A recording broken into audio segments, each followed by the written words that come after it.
Bonsoir et bienvenue dans Nice Surf. Le point commun entre les invités, c'est la passion. Passionnés de leur métier, passionnés de leur art. Aujourd'hui, dans cet élan de passion, nous recevons Maori. Si je devais utiliser un mot pour décrire notre invité, j'aurais dit génie. Merci beaucoup. J'aurais utilisé un autre mot, j'aurais dit visionnaire. Deuxième prénom. Parce que Maori...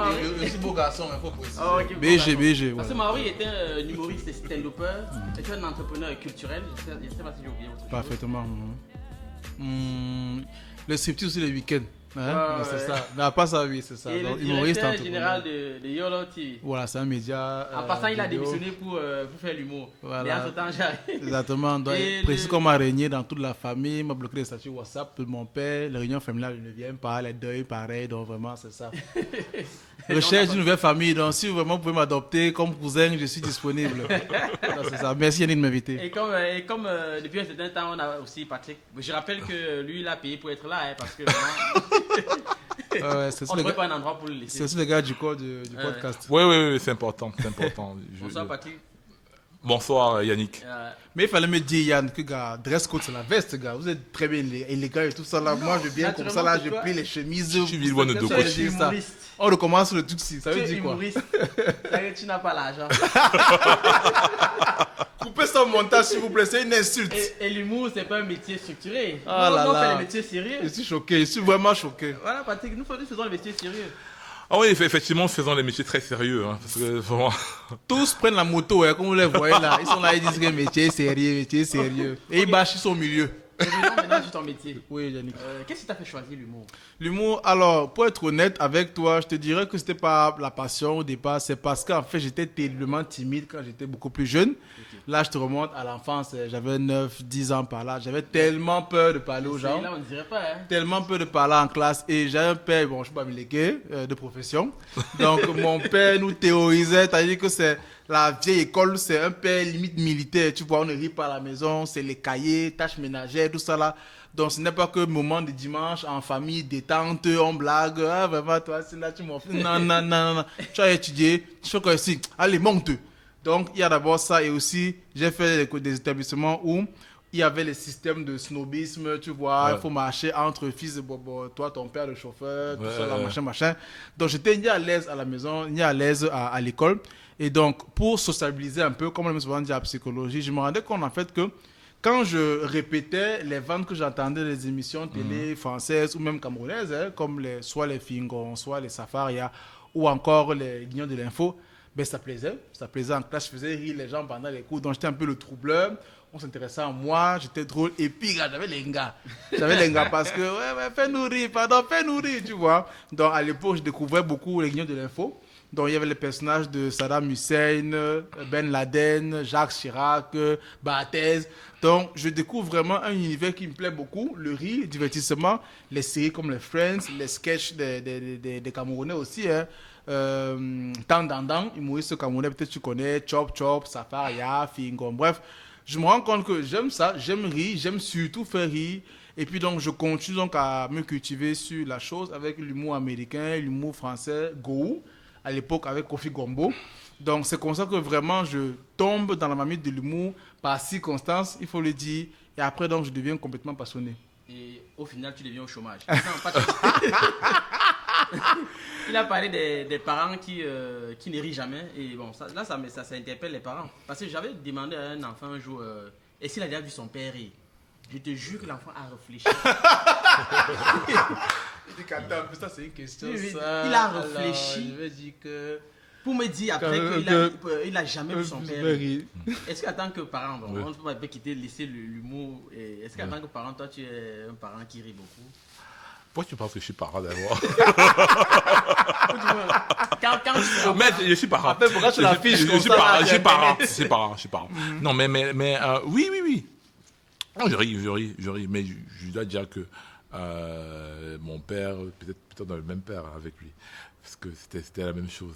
C'était très militaire. Très militaire. Mais je pense que les parents avaient la pression que les enfants réussissent aussi. Ils avaient le travail, tout ça. Tu n'as pas beaucoup de temps. Tu dois aussi, tu vois, les interactions que tu avais avec ton enfant, tu veux que ce soit efficace. et que ça aboutisse à quelque chose. C'est Tu ça. vois, un peu. Pareil pour mon père. Aujourd'hui, en période de chômage, pays du chômage généralisé, les parents ont beaucoup plus de temps. Et Beaucoup de courage. et l'une des justifications, des parents peut-être à rester avec les enfants, c'est il faut qu'ils rient. Pour montrer aux enfants que Bien que le père du TikTok. Non, mais c'est la moi qui arrête la caméra. parce que c'est, tu vois. Et tu puis vois. attends un peu, commence encore. Action. Oui, mais bon, mais pour dire que oui, je pense que les rapports entre les parents et les enfants ont changé. Bien sûr. Mais pas forcément pour le bien. Moi, je Le pense. côté peut-être sévère des parents a dirigé beaucoup vers des métiers qu'ils n'aiment pas. Parce que je suis sûr qu'il y a des gens qui font des métiers qu'ils n'aiment pas. Ils sont parfois au bureau, ils sont fâchés. Pour faire plaisir à leurs parents. Pour c'est faire ça, plaisir hein. aux parents. Moi, je pense, je continue quand même de penser que c'est mieux de faire docteur par contrainte qu'influenceur par contrainte. Tu trouves pas? Je vais Docteur par réfléchir à ça, contrainte. là. Elle est belle phrase. Je vais réfléchir à Docteur ça, par là. contrainte, influenceur par contrainte. C'est-à-dire que les parents relaxent, qui veulent que les enfants soient influenceurs. C'est aussi une C'est contrainte. ouais, c'est vrai que ça existe, c'est un parent qui aimerait que son Oui, il y a des jeunes qui mettent les profils de leurs enfants sur Tout à Internet. fait. Ah, ouais, Tout à fait, tout à fait. Les comptes Instagram, Bien sûr. oui, qui sont Bien sûr. suivis. hein. Et mes enfants, Ils c'est disent que c'est Instagram, modèle etc. photo. C'est vrai, ça existe. Voilà. Ça existe. Faut dire qu'ils s'entremêlent les enfants. Est-ce que les enfants Ils les préparent au on dit qu'ils showbiz, voulaient c'est faire vrai. ça? Non. C'est vrai. Ça disait que, bon, c'est pas pour convoquer les gens, que les enfants sont des monstres qu'on élève avec nos. Quand nous règlons nos mœurs et autres. Oui, parce Non, que là, par exemple, Vas-y. c'est parfois le parent. Parce que moi, avec nos regrets. à l'école, par exemple, j'ai fait électronique. Là, parce que j'étais en train de réaliser le rêve de mon oncle. Parce qu'à la base, je voulais être médecin. Comme ça, Oui, voilà. oui. J'ai fait électronique parce que je réalisais le rêve de mon oncle. Oui. Et je pense qu'il y a beaucoup de parents, par exemple, ou du moins, qui mettent les photos des enfants sur Internet. Et les parents des enfants, au final, parce qu'au fur et à mesure, ils voient ce qu'il est en train de faire. Tout à Il fait, finit oui. par devenir influenceur. Oui. Et pourtant, à la base, peut-être même pas ça, ou du moins, c'est même pas il n'était pas prédisposé à faire ça. Tout à fait, oui. Moi, je pense que c'est une vision extrêmement moderne et pour le coup très capitaliste. C'est-à-dire que, quand je dis capitaliste, c'est-à-dire qu'une vision servile de l'individu, c'est-à-dire que l'individu doit servir à quelque chose, c'est-à-dire qu'il doit avoir une fonction dans la société. Que de penser qu'un être humain est destiné à faire une seule chose. Je pense que naturellement, un être humain est destiné à faire plusieurs choses. Les gens aiment faire plusieurs choses. Vous ne verrez jamais quelqu'un qui voulait seulement être une seule chose. Vous allez voir des comédiens qui voulaient être pilotes de chasse. Vous allez voir des pilotes de chasse qui voulaient être comédiens. Tout à fait. C'est pour ça que nous sommes nombreux et que on a besoin souvent de se voir dans les yeux d'autres personnes. Une des parties des gens qui viennent vous voir dans vos spectacles, ce sont des gens qui voulaient être vous aussi. Moi, ça Vous m'est ne arrivé. voulez pas qu'ils disparaissent, sinon vous n'aurez pas de. Ça m'est arrivé, oui. Sinon vous n'aurez pas de. Mais c'est vraiment, j'ai pensé à président. Quand ils sont arrivés au moins Voilà. tout le monde voulait être président. Il dit non, là, c'est pas une bonne idée. Il faudrait choisir un rêve au moins qui soit réalisable. Du coup, avec la position de notre père, salut le père. Parce qu'on va te voter encore l'année prochaine, le père. Et est-ce qu'avec cette vision-là, est-ce que c'est possible pour un parent, par exemple, de croire et de laisser son enfant faire un métier comme un métier artistique? Imagine ton enfant, il dit qu'il est danseur. Ou pire encore, il est. Il est Il humoriste. me pointe, hein. Je crois qu'il en sait mieux que moi Ouais, sur l'humour. C'est l'humour, ok. Oui. C'était quoi quand tu dis aux parents, ok, les gars, j'ai arrêté, j'ai démissionné, je deviens humoriste. D'accord. En fait, Yann, c'est le projet. J'ai la chance de faire le Parlement. Je viens en 2019 et j'arrive là-bas à Abidjan. Je vois qu'il y a une vraie industrie autour de l'humour. Maman a construit quelque chose de vraiment grand. Et ça me touche de voir des Africains, Congolais, Tunisiens, Sénégalais, Béninois, Gabonais, qui sont là pour faire rire des gens, tu vois. J'ai voulu aller en France, pas de visa. Aux États-Unis, 3 fois, pas de visa. Belgique, pas de visa. Donc, pour une grande première de ma vie, je prends l'avion pour sortir de mon pays, pour faire rire les gens. Moi, c'est magnifique. Et donc, je me suis rendu compte qu'à côté, du fait que ça change des vies, il y a le projet, pardon, la vision du construire vraiment une grande nation d'humour. Parce que je considère que pour moi, quand on soit grand, il faut qu'il y ait des vraies industries. Que ce soit le coton, la musique, n'importe quoi. Même dans l'humour, on peut faire une industrie. Donc, moi, je n'ai pas vu qu'est-ce que mes parents vont dire. Moi, j'ai vraiment vu la finalité, le but, en fait. Est-ce qu'avec ça, vraiment, je permettrais à des jeunes de faire ce qu'ils veulent réellement faire, c'est-à-dire faire rire les gens? Parce que, comme il a très bien expliqué Patrick, moi, quand on jouait dans le restaurant, là, à Bonanjo, donc, une fois, une carte de banque, hein, m'interpellait pour dire qu'effectivement, quand elle était jeune, elle voulait faire l'humour. Wow. Mais oui, elle dit que bon, à l'époque, elle voyait les filles. Vraiment, c'était pas quelque chose, c'était pas une image vendeuse. Donc, elle allait en France faire ses études de banque. Mais vraiment, c'est quelque chose qu'elle aimait faire quand elle était beaucoup plus jeune. Si elle a les bonnes références, ici, il y avait encore une fois des pistes. Donc, quand je vois maintenant ce que maman fait, créer des débouchés, le business qu'il y a autour, je me dis, bon, ok, gars, on peut le faire et aussi avoir l'argent. Donc, moi, personnellement, je ne voyais pas encore une fois les avis de mes parents parce qu'ils ont fait leur vie. Je suis intelligent, je suis en santé, tout ça là. Je voyais vraiment le, ok, d'ici 5 ans, 10 ans, où est-ce que je serai? Et pour terminer, je ne voulais surtout pas regretter ma vie. Tu le sais, j'ai perdu des proches. Et ça a été un déclic fort pour moi parce que je me suis rendu compte qu'on peut mourir à n'importe quel moment de la vie. Donc je ne voulais surtout pas mourir comptable, sans dénigrer bien sûr le métier. Mais ce n'était pas un métier, comme tu as dit, de passion, de rêve. Je l'ai fait parce que, bon, on m'a dit, ouais, tu peux être expert comptable, avoir ton cabinet toi-même, tout ça là. Bon, je l'ai fait comme ça, c'est pas mauvais. Mais ça ne me passionnait pas parce que c'est pas quelque chose pour moi de très créatif. Or, moi, j'aime beaucoup tout ce qui relève de la créativité. Donc, je ne voulais pas me dire, ok, je suis à 40, 45 ans, je dis que, ouais, vraiment, si j'avais eu le courage, j'aurais dû, voilà. Je veux au moins essayer, quitte à ce que ça ne fonctionne pas peut-être au début, mais c'est ça. Et donc, que serait la vie sans passion? Donc, voilà. Oui, Ouais, bon, le moi. comptable aussi, voilà, métier, tu peux compter l'argent à la fin du mois, tu te dis qu'il n'y a pas d'argent. Ouais, c'est C'est très intéressant. juste. J'ai ce cas-là avec une amie, oui. Arrête de salaire, s'il te plaît, pendant 2 mois. Mais compter l'argent tous les jours. C'est pas possible. Non, mais la question de la passion, je ne sais pas si ce serait facile pour moi de dire à mon enfant d'être Passionné, humoriste, de suivre ta passion. humoriste au Cameroun. Non, je pense que la passion, c'est un Une grand énergie, mot. c'est un- Non, pour moi, c'est un grand mot. C'est-à-dire que c'est un luxe. Être passionné, c'est un luxe. Tu vois, être passionné, c'est un luxe. Parce que, voilà, oui, c'est un luxe. Parce que moi, la manière que, par exemple, je lis ton histoire, c'est que c'est fort de ton passé de comptable, fort de tout ce que tu as appris à l'école, etc., que tu t'es lancé dans l'humour. Oui. Tu t'es pas lancé dans l'humour avec une feuille vierge. Certes, il y a eu ce grand acte de la démission. Oui. Mais la démission, là, c'est la base. Ça fait partie de toi. C'est-à-dire que quand tu regardes les choses, tu vois ça comme un comptable, comme quelqu'un qui est allé à l'école longtemps, Oui. etc. C'est pas, vrai, voilà. Donc c'est pour dire que on ne peut pas, on peut pas dissocier ça de lui. Tu vois ce que je veux dire, Non, non? c'est clair, c'est lié. Et je ne suis pas sûr que il voudrait avoir une vie sans son passé de comptable. Être juste humoriste, commencer à 15 ans. Je veux dire, et ne rien comprendre à la vie, tu vois ce que je veux dire. Donc, moi, je pense que c'est important les études. Je pense Bien que les sûr, parents bien sûr, attention. je pense que c'est important les études. Je pense que pour l'instant, tout ce qui est filière artistique ont été extrêmement délaissés. Je pense de façon Volontaire. bien sûr volontaire, parce que dans un pays, quand la culture vit, quand la culture d'un pays vit, parce que la culture d'un pays, c'est sa fierté. Quand la culture d'un pays vit, quand elle est vivante, quand les artistes s'expriment à haute voix, c'est-à-dire qu'on n'a pas, parce que l'artiste, c'est l'épitome c'est-à-dire que de l'individualité, c'est-à-dire que quelqu'un qui s'exprime, quelqu'un qui est lui. C'est ce que je veux dire. Ça veut dire que dans ce pays, les gens peuvent être eux-mêmes, c'est-à-dire ils peuvent entreprendre, ils peuvent créer, oui. c'est-à-dire c'est une nation de gens qui sont souverains, tu vois. Et on ne peut pas dire que c'est ça qui caractérise nos pays actuellement. La souveraineté. Tu vois ce que je veux dire. Donc, par conséquent, c'est normal d'avoir tu vois, avoir un humour grinçant, des gens qui sont un peu un genre, bon, Oui. des chanteurs un peu, voilà. Oui, en même temps, je rappelle que Maori et sa troupe, parce qu'il a créé une entreprise dans le divertissement.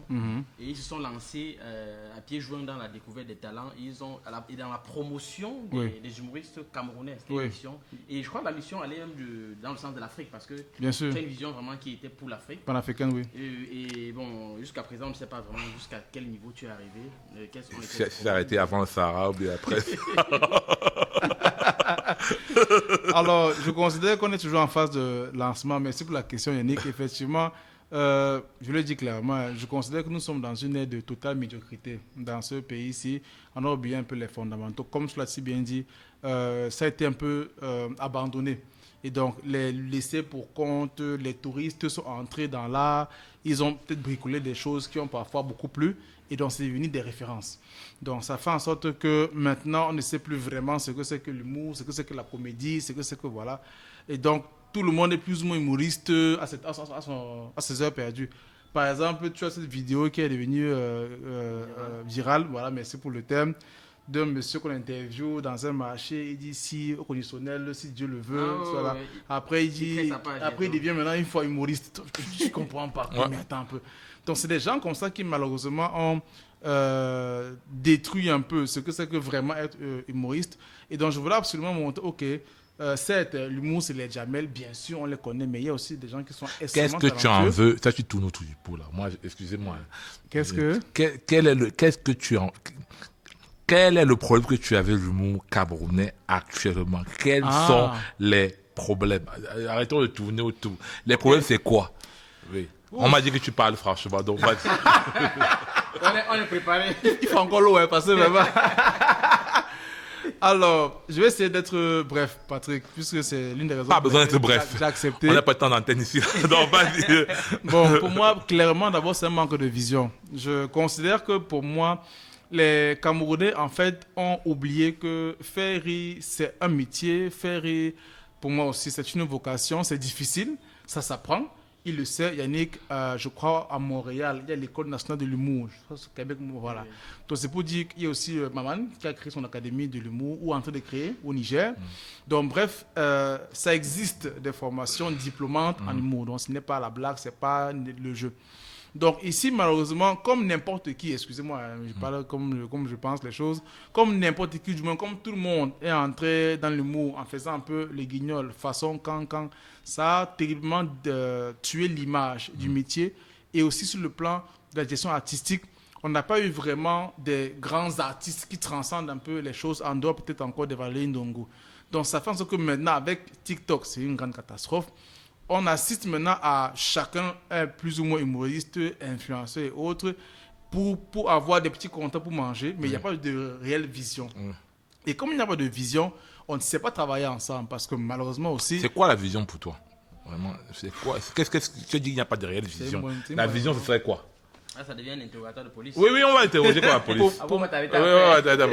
Pour moi, la vision, c'est clairement, Patrick, je ne sais pas si vous aussi... J'explique le mot là, c'est de construire une industrie de l'humour, c'est-à-dire d'avoir un écosystème autour d'un produit principal qui est l'humour. Ça veut dire par exemple une chaîne de télé dédiée à l'humour, comme par exemple aux États-Unis, tu as Comedy Central, merci beaucoup.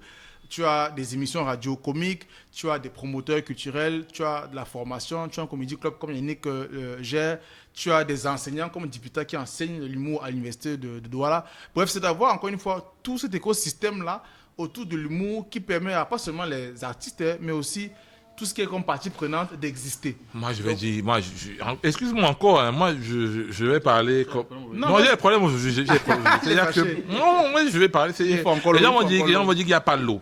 L'autre jour, j'étais à... Comme le quartier, là. J'étais à Bali.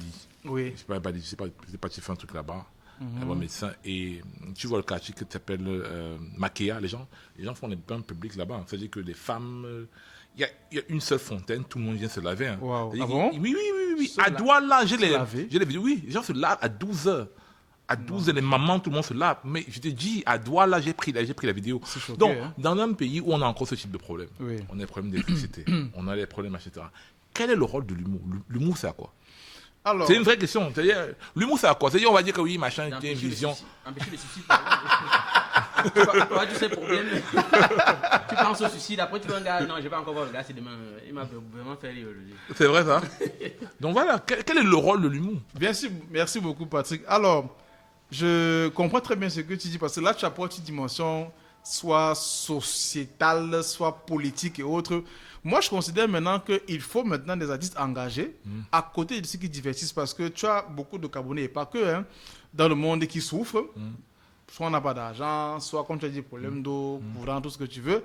Et donc, qui ont besoin, en fait, de leur quart d'heure de rire de la journée pour soit s'évader, ou alors maintenant peut-être soit s'éduquer aussi. Donc, il le sait, je suis un très grand fan du Malambala, très grand fan du Doné. Et donc, c'est quelqu'un qui, par son humour, éduque sur la société, sur les religions, sur le racisme, etc. Donc, ça veut dire en fait que, aussi par son humour, je peux aussi en apprendre davantage sur comment mon pays fonctionne, comment le monde fonctionne. Et c'est pareil ici. Moi, je considère aussi que les humoristes camerounais doivent arrêter aussi un peu de faire un peu les clowns sur les réseaux. Ça, c'est mon avis à moi. Et de parler maintenant des vrais problèmes camerounais et d'en rire. Parce que je considère que du moment où on met un peu le rire sur un sujet, on dédramatise et donc on le gère un peu mieux, c'est mon avis. Oui. Maintenant, ça n'empêche pas maintenant l'action politique de dire, ok, maintenant il faudrait qu'on puisse réclamer d'avoir, comme tu as dit, de l'eau courante à la maison, voilà. Mais encore une fois, on est en droit d'aborder avec intelligence et décalage des sujets sensibles, comme tu as dit, les problèmes d'eau, de courant, de subtilité, tout ce que tu veux. Donc l'humour, c'est extrêmement important parce que c'est aussi dans la souffrance maintenant qu'on est très souvent créatif. Tu vois, donc... Moi, je suis complètement d'accord avec toi. Hein. Attends, je vais ajouter quelque chose. Moi, je pense que l'humour aussi, c'est un catalyseur. Oui. L'humour permet de lubrifier la transmission des connaissances. Lubrifier, d'accord, c'est noté. Dans le contexte qu'il veut. Sinon, au départ, c'était un facilitateur. Il a dit il a épitome dit sans lubrifier. comprendre, mais toi, tu passes sur lubrifier. C'est pas moi, tu dis que ça fait glisser, c'est pas... Non, c'est encore plus grave. Parce que vous allez voir que les gens retiennent beaucoup plus les cours des enseignants qui blaguent. Ou du moins, ils accrochent facilement les connaissances à l'enseignant qui faisait quelques blagues pendant le cours. Oui. Et aussi, vous allez voir les publicités qui accrochent le plus sur les publicités où il y a quand même un peu du comique à l'intérieur. Je suis d'accord. Tu vas jamais voir une publicité où on menace quelqu'un de le tuer ou du moins tuer quelqu'un. C'est clair, c'est clair. Dans l'humour, naturellement, dans les relations humaines, Oui. si je parle avec toi et que je suis en train de rire, naturellement, tu vois en moi quelqu'un qui est inoffensif. Oui. Et naturellement, les politiques Ça dans certains rassure, pays, c'est confiant. ça rassure, c'est oui. Dans certains pays, les politiques ont pris l'humour comme étant une arme pour convaincre les populations. C'est pas ici que dans les Tout à plateaux fait. télé, quelqu'un va te sortir des mots qui Mouf- sont mouf chien. que tu blagues, je me lève, je vais te taper. Non. Il y a l'humour politique. Bien Aux sûr. États-Unis, on en parlait une fois. Aux États-Unis, par exemple, ils ont ce qu'ils appellent le dîner des correspondants. Oui. Où Correspondant, le oui. président américain fait des blagues. Blague, pendant 30 Ça minutes. veut dire que c'est pas parce qu'on dit des blagues qu'il n'y a pas le sérieux derrière. Il est critiqué après, si jamais c'est pas Bien drôle, sûr, hein. bien Attention, sûr. on veut rire, hein. C'est pas parce que tu es président, on veut rire, monsieur. Ah bon? Eh, ça, mon frère, on veut rire, bon, c'est pas la blague. Bon, quand c'est Mais clair. malheureusement, au Cameroun, par exemple, et en Afrique particulièrement, ou du moins en général, En général, on voit oui. toujours l'humour comme étant le métier, le Les sous-métier, idiots, le voilà. métier Des- des laissés pour compte, compte, des gens qui des ont raté idiots, leur vie. des Or, bêtes. l'humour a une fonction sociologique. Oui. L'humoriste analyse la société et montre la société avec sur son... C'est une peinture, en fait, de la il y a société, des- ouais, ouais. il y a même des recherches. On dit que les hommes ont réussi à dépasser, à dominer. Hein, les évolutionnistes disent que les hommes ont réussi à dominer les autres espèces grâce au riz. Parce que c'est le riz qui permet de. Et dans d'autres espèces, Il n'y a ce pas sont- de riz, par exemple. ils ne rient pas. C'est pour ça qu'ils se tuent plus facilement. C'est pas faux ce que tu Quand il y a un problème, on peut aller facilement au meurtre. Embarrassement, oui. Voilà, tu vois ce que je dis. Or, l'humour permet Ouais. la détente, tu vois. Et permet justement d'agréger de pacifier plus aussi. grandes... Oui, et permet aussi d'agréger de plus grandes masses, D'accord. tu vois. C'est Plus vrai, grandes c'est masses vrai, de... c'est Voilà, vrai. tu vois. Tu vois, par exemple, Sans compter les l'Ukraine et la Russie. Russie aujourd'hui, Voilà. pour que ça finisse, il faudrait vraiment que le président russe fasse des blagues. Et c'est son métier. Oui, imagine l'appel... Ukrainien ou russe? Ukrainien. Vladimir... Non, pas c'est un humoriste. Je sais que les humoristes, C'est lui. Vladimir Zelensky, je pense. Ah, Zelensky, c'est ça. Zelensky, Oui. oui. Ancien humoriste, Il oui. appelle Poutine, il s'asseye, il lui fait des blagues et tout. Et tout. Non, va, ça non, finit. Ça va. Au lieu d'envoyer des C'est balles, il c'est- envoie c'est des balles. extrêmement... C'est ça. C'est extrêmement fort. Mais la question de... Moi, je voulais revenir à la question de... Le rôle de l'humour comme Non, non, on a fini le rôle du mot. les problèmes de... Non, de l'image des humoristes, tu vois. Moi, je pense que l'image des humoristes, ça tient aussi au fait que les Africains ont une mauvaise image d'eux-mêmes. C'est pour ça que... Je suis d'accord. Ouais, c'est pour ça que, tu vois, par exemple, en fait, les gens, quand ils rient des blagues, ici chez nous, en fait, on se moque de l'humoriste. Tu vois, c'est pour ça que les gars sont habillés comme des pitres, etc., etc. Je suis d'accord. En fait, quand ils font des blagues, en fait, c'est pas la blague qui fait rire. C'est en fait, lui, en le disant, on se moque de les lui, en pitreries fait. qu'il fait, Tu oui. vois ce que je veux dire? Et en fait, c'est comme si on refait le match, tu vois. C'est comme si, en fait, les gens qui regardent se mettent à la place des Blancs, c'est là, 50, 100 Tout à ans, fait. tu vois, Tu as et raison. regardent nègres de regardent, service. voilà, regardent ces noirs, là, ces gens un peu étranges, là, comment ils se comportent, et ça les fait rire. Tu vois ce que je veux dire? Tout à fait, Voilà. Patrick. C'est Moi, je suis tellement d'accord. vrai parce que quand tu es humoriste, quand tu fais une blague, ou du moins quand tu fais des blagues qui font rire et tout, quand quelqu'un te rencontre, il dit oh le gars, si tu es un fou. T'es trop bête, t'es trop bête. Tu es trop bête. T'es trop bête, les gars, c'est là. C'est comme ça, c'est vrai. Ah. Pour se rencher ce que tu as dit, Patrick, moi je prenais par exemple le cas de Cabrel Nandi, paix à son âme. Alors, beaucoup le savent, moi j'étais contre sur le plan artistique, Oui. Cabrel. Parce que pour moi, c'est une évolution du bouffon, Oui. mais version vulgaire. Je parle de l'artiste Cabrel Nandi. Tout le monde sait sa vidéo virale où il est torse nu en train de manger le couscous. Quelqu'un entre, se déshabille aussi, met sa main dans le couscous, veut manger. Cabrel arrête sa main, lèche, tout ça là. Beaucoup ont dit, ah, c'est dégueulasse, ah, tu es fou, mais c'est devenu viral. Donc, pour dire quoi, Gabriel Nandip, à un moment donné, était le clown de service camerounais. Parce que je ne sais pas maintenant si quelqu'un peut me dire quel est le sketch en termes de vente, de positionnement que tu peux retenir du monsieur. Moi, je ne vois pas. Il a même été récompensé, je crois qu'il a une légion d'honneur, un truc comme ça, la merci, tout posthume. Pour moi, c'est une aberration parce qu'il y a vraiment des comiques camerounais avec, par exemple, Kanka, encore une fois, qui te fait des sketchs il y a quoi, 20, 30 ans carrément sur les CNI. Et c'est encore acheté au Cameroun. Donc maintenant, c'est pour dire, comme tu parles d'image, on a encore trop mis l'accent sur la bouffonnerie qui était facile d'accès. Mais est-ce que là, je vais faire l'avocat du diable, est-ce que dans le cas de Nandip, parce qu'il faut bien sûr élargir le débat. Le spectre, oui. Le spectre. Parce que quand tu parles des vidéos de Nandip ou de toute l'insalubrité, là où on met les mains, on mange, couscous, etc. Ça me rappelle les mêmes trucs que les chaînes Bridon. Dans toutes les communautés noires, vous allez voir que le contenu qui dépeint les noirs comme des gens paresseux, sales, promiscueux aussi dit qu'ils se touchent les fesses, tout ça, machin, etc. Ça passe beaucoup. Parce que ça renforce des stéréotypes. Ça renforce des stéréotypes. C'est comme nous aussi, qu'on est sur Internet, on aime voir, on clique sur les vidéos où il y a plein de Chinois qui sont te fabriquer des choses. C'est aussi un stéréotype. Hein.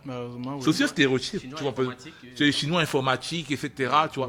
Et c'est aussi un stéréotype. Et on a des réseaux aujourd'hui, les réseaux sociaux, les algorithmes qui encouragent et qui renforcent ces stéréotypes-là. C'est ce que je dis. Et malheureusement, le public ne mange que la soupe qu'on lui sert. Ça veut dire que ces théories sont amplifiées par des humoristes. Oui, Cameron a fait son contenu, il a publié. Amplifié par les médias. C'est pas amplifié par les médias parce que on n'a pas de médias, et c'est ça où peut-être je rejoins, on n'a pas de médias qui ont des forces de proposition. Les médias africains surfent sur base. Tu sais ce qui se passe? New York Times, bref, des journaux américains publient des nouvelles. Les journaux français les reprennent. Et les journaux africains les reprennent encore. C'est-à-dire que c'est la même nouvelle. Il y a un seul journaliste qui a travaillé. Oui.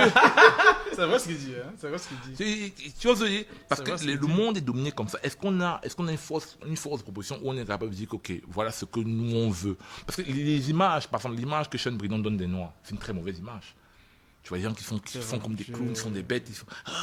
Mais ça renforce. Suivi, ce truc. Ça renforce, parce que bien sûr, les gens en face, ils aiment beaucoup ça. Parce que ça renforce ces stéréotypes. Voilà comment ils sont naturellement. Les voilà là-bas, comment ils sont. Je vais revenir sur un autre exemple. 50 ans plus tard, ils n'ont pas changé. Si tu connais Monica, bien sûr. Qui fait ses sketchs. Non, je connais. C'est un peu comme les Total Spice. Donc on sait qu'il y aura la bagarre à la fin. Moi, j'aime pas Monica. J'aime pas. Artistiquement parlant, bien sûr. J'aime pas. En même temps, il y a aussi eu, je crois, il y a eu les Cool Black, il y a eu Cola Sucré.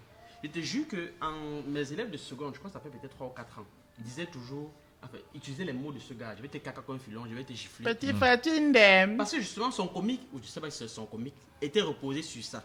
Genre, on résout les problèmes. Les running gags. Les running gags, oui. En disant qu'on résout les problèmes par la violence, on ne sait pas, mais l'élève qui avait tué son enseignant à Yaoundé, tu vas voir que quelque part dans sa psychologie, l'influence vient de ça. Oui. Parce qu'on a souvent, la fâcheuse, le fâcheux nom, influenceur. On ne sait pas le poids qu'on porte et l'influence qu'on a sur la jeunesse. Et quand aujourd'hui, par exemple, les jeunes aiment résoudre les problèmes par la violence, les insultes et tout, c'est par rapport à... Il y a un comique que je vais citer, Fimonke. Son comique repose sur l'insulte, par exemple. La majorité des trucs qu'il dit, c'est l'insulte. Mais les gens aiment tellement ça. Et sans le savoir, dans le subconscient, ça s'inscrit que pour être comique, pour être humoriste, il faut insulter. C'est comme ça que les gens, sans le savoir, insultent les gens. Dans les maisons, tu vois, quelqu'un va dire à son enfant canard, caneton, il va commencer à dire les insultes qui viennent des réseaux sociaux. Déchets de vie. Sans savoir quelle est l'influence négative que ça peut avoir sur les comiques qui veulent peut-être faire de ça leur boulot. Tout à fait. Et c'est tellement profond. Et là, maintenant, tu fais le lien entre l'humour et la politique. L'humour et... Donc, j'ai parlé politique. Oui, tu as parlé politique, malheureusement. Aussi. Mais on ne veut pas de problème. Mais la réalité, c'est que quand tu vas dans un supermarché, à Douala ou bien partout, c'est pas le citoyen qui décide de ce qui est dans le supermarché. Tu trouves ce qui est là et tu choisis dans ce qui est là. Parce qu'on va dire que les gens aiment boire ceci, j'aime ceci. Non. Ils bossent pour C'est le les, propos. c'est les dirigeants à un moment donné qui choisissent ce qu'ils vont proposer à leur. Je suis d'accord. C'est pas vous, c'est pas le gars de Mbopi ou bien le gars qui vit à qui décide ce qu'il y a dans une étale à Carrefour. marché. Non, ce sont eux qui commandent. Ils disent que moi je trouve ça c'est bien, etc. On va tester ça. Bien sûr. Et les gens commencent à consommer ce qui est là. Donc, on ne peut pas en vouloir en Fingon. Il fait Fingon. Il est comme ça. Souvent, les gens qui sont dans son quartier savent que depuis qu'il est petit, il fait ça. Fingon, La même chose avec Brel, Ola. ouais. Depuis qu'il est petit, il fait ça. Le problème, c'est que L'environnement. ceux-là qui ont les médias, ceux-là qui ont réussissent à pousser ce message-là. Ce Pourquoi format, oui. pourquoi on pousse ce message? Est-ce que c'est pour que les gens se tapent les uns sur les autres? Est-ce que c'est pour maintenir les stéréotypes sur les uns et les autres? Tu vois ce que je veux dire, non? Très bien. Tu vois? Donc, tu vois ce que je veux dire? Donc, l'humour a cette fonction-là. L'humour aussi a cette fonction-là. L'artiste a cette fonction-là. Tout à fait. Ce que tu dis, encore une fois, est très pertinent. Quand je parle, pas de recadrage, mais entre guillemets de régulateur. Je te prends uniquement le cas de TikTok que tout le monde connaît de nos jours. Alors, tu sais forcément qu'il y a une version chinoise de TikTok qu'on appelle Douyin. Dans l'application qui est accessible uniquement aux Chinois, là-bas, je n'ai que des vidéos d'enfants qui font des inventions scientifiques et autres. Donc, tout a trait à l'intellect. Il n'y a pas de challenge où on danse chez les cocos. Ça n'existe pas, tu vois. Ils ont dit, OK, ton truc là, TikTok là, ça c'est pour les autres là-bas. Nous là, voilà ce que nous on voudrait que nos enfants puissent regarder. Comme tu as parlé d'influence, c'est extrêmement important. Moi, je n'ai pas dit qu'il faut tuer la bouffonnerie camerounaise, absolument, parce que chez les Blancs, ça existe, hein, tu vois. Michael Youn, il a fait ça très longtemps, tu vois. On fait des vidéos, on se douche dans des fontaines publiques, on met le shampoing partout. Il l'a fait, tu vois, c'est très idiot, mais il a fait, ça marchait. Sauf que pour moi, il ne faudrait pas dire que c'est ça l'humour camerounais, c'est ça l'humour toko. C'est une forme humoristique qui a le mérite d'exister, comme il l'a dit. Mais à côté de ça, maintenant, tu as des artistes comme Yannick Gefa, comme Dibita, qui méritent eux aussi, parce qu'ils sont talentueux, compétents, d'exister. Malheureusement, c'est que, bon, comme je t'expliquais par rapport à les affaires de Kaba. Mais je vais encore faire le truc de déjà. Après, tu as fini Yannick. Entre 2020 et Tu as 2022. fini Yannick et quelqu'un d'autre. Je fais l'avocat du diable. Est-ce que c'est parce qu'on est sérieux Qu'on est compétent. Hein? Oh non, non, pas c'est parce qu'on est sérieux et qu'on est peut-être bien voulant qu'on est compétent. Non, la réponse est non. Je dis simplement que, bon, je parle de ceux que je connais et je dis qu'ils sont compétents. Maintenant, il y en a qui sont effectivement bien habillés, qui sont vraiment nuls. Pour ne pas qu'on te ferme ici, je n'en parlerai pas, mais je peux le dire si tu préfères. Donc, il y en a qui sont extrêmement nuls, qui sont pourtant bien habillés, corrects. Que ce soit ici, que ce soit chez les Blancs. Hein. Par exemple, je n'aime pas Kev Adams. Je ne l'aime pas du tout. C'est pas ce qu'il fait, ce gars. Mais il est très populaire. Je ne l'aime pas. Pareil pour Charlotte Tamak. Je trouve pas drôle, hein, Charlotte Tamak. Pourtant, elle est formée. Elle est très bien. Elle a fait le stand-up night show de Valérie Nongo. Mais je la trouve pas du tout drôle. Je suis désolé. Ça, c'est mon avis à moi. Donc, pour dire que ce n'est pas forcément parce qu'il est bien habillé en veste qu'il est forcément compétent. Je l'ai écouté. Il est très drôle. Il a été finaliste d'un grand concours d'humour. Donc, vraiment, ce n'est pas à démontrer. Ce que je dis par là, c'est quoi? Pour terminer mon propos, Patrick, c'est quoi? C'est que, malheureusement, maintenant, comme je l'ai dit, les médias qui ne connaissent rien dans l'humour, qu'ils soient télé, radio et encore pire, Internet, on dit, OK, comme tu as dit, vu que les Noirs maintenant ont pendant longtemps assis le stéréotype du noir bouffon, inculte, idiot, sale, maintenant qu'on a donc des gens qui le font maintenant très bien avec les iPhones, OK, on va les pousser parce que c'est ça qu'on comprend comme humour. C'est tout. On ne veut pas maintenant un humour à la Gefa où il va t'expliquer en prenant des exemples, des références. On dit que non, c'est trop compliqué, vraiment. On veut les choses bébêtes. On va aller prendre le couscous, on lèche les doigts. Ça va, on a fini. Donc, et ça fait un problème parce que le média, pour moi, doit dire, OK, certes, je pousse Fingon, mais je pousse aussi, par exemple, Nono, Tchala, Maori, parce qu'ils proposent autre chose. Il y a des Camerounais maintenant qui n'aiment pas Fingon. Ça existe. Qui n'aiment pas ni le cause, qui veulent attendre autre chose. Ils disent que non, je suis désolé. Moi, quand je vois l'humour camerounais, ce n'est que de la bouffonnerie, je vois que mon truc. Et donc, c'est un problème. Parce qu'ils vont estimer maintenant que tous les humoristes camerounais sont villageois, sont bêtes, sont stupides, pourtant on existe. Et donc, encore une fois, maintenant, quand je parle de vision d'industrie, les médias, c'est extrêmement important parce que celui qui s'occupe du Montreux, qui est un grand festival en Suisse précisément, il a une radio, si je ne me trompe pas, qui s'appelle Rire et Chanson. Tu la connais, je pense. Voilà. Donc là-bas, on diffuse des sketchs de qualité depuis très longtemps. Donc les gens se sont habitués à entendre, entre guillemets, de bons sketchs. Or, ici, comme il n'y a pas vraiment ça, bon, on voit maintenant ce qui marche. Et très souvent, c'est des petites phrases maintenant sur Internet qui deviennent vulgaire, populaire. Il y avait quoi avant, les conneries pareil, vous voyez un peu. Donc c'est un peu ce que je dis en fait. Je n'ai rien contre le côté bouffon, mais ça ne doit pas être le modèle comique par excellence. Quand il parle de Monica, oui c'est vrai, c'est mon émission, et pas comme je veux. Quand il parle de Monica, c'est que, encore une fois, je suis désolé, ce n'est pas spécialiste, mais il y a ce stéréotype bassa qui veut dire que, en fait, tout c'est seulement la force, la possibilité. Je n'ai pas de souci qu'on puisse caricaturer, comme par exemple, quand, encore une fois, c'est pas un Bamileke, donc le personnage est Bamileke, certes, mais il utilise dans les stéréotypes Bamileke pour son sketch. C'est-à-dire que vraiment de dire, quand on parle de la CNI, vous savez là pourquoi, il explique comment est-ce que vraiment il a prêté sa CNI à son ami qui a pris la voiture pour aller en bout d'un machin, pour te dire que vraiment il est mort et son Tu vois donc, en fait, il utilise l'univers Bamileke dans son sketch. Maintenant, tu as beaucoup d'humoristes actuels, hein, sans citer les noms, qui vont maintenant se reposer sur vraiment mon frère. Il te dit que c'est tellement grave ici là que il ne dit rien d'intéressant, mais estime que c'est l'accent Bamileke ou l'accent Bassa qui va faire le reste. Et maintenant, pour terminer par rapport au Kaba, c'est la même chose. C'est-à-dire que je n'ai aucun texte, je n'ai aucun fond, aucune formation. Maintenant, c'est que non, je n'ai qu'à faire comme ça. Et Patrick, vraiment, tu es très beau jusqu'à mes copines pour faire rire les gens. On dit que c'est drôle, il est trop fort. Et puis encore avec l'autre Moutapenda, qui joue quand même un trisomique. Non, c'est trisomique. Bref, quelqu'un d'attardé là, voilà. Je suis désolé. À quel moment c'est drôle? À quel moment c'est drôle? Du moins, drôle sur une carrière. Je vois pas de... Ok, maintenant, comment est-ce qu'il exploite donc ces handicaps-là, qui sont malheureux, pour en faire vraiment une carrière comique? Je ne vois pas. S'il doit faire un spectacle, ça doit être difficile. Hein. Il ne fait que le mongol comme ça, c'est tout ce qu'il fait. Parce que c'est 1 heure de temps de mongol, là, c'est compliqué. Mais c'est curieux, ce qui est curieux quand même, c'est... À la fin de la grille, mange. Non, mais c'est même pas... C'est tellement... C'est surtout le fait de se dire que tu es humoriste TikTok. Parce que c'est curieux, hein, c'est un phénomène qui est assez curieux. Ouais. Parce que sur TikTok, tu fais une vidéo, non? Tu ne peux pas savoir la réaction des gens qui voient.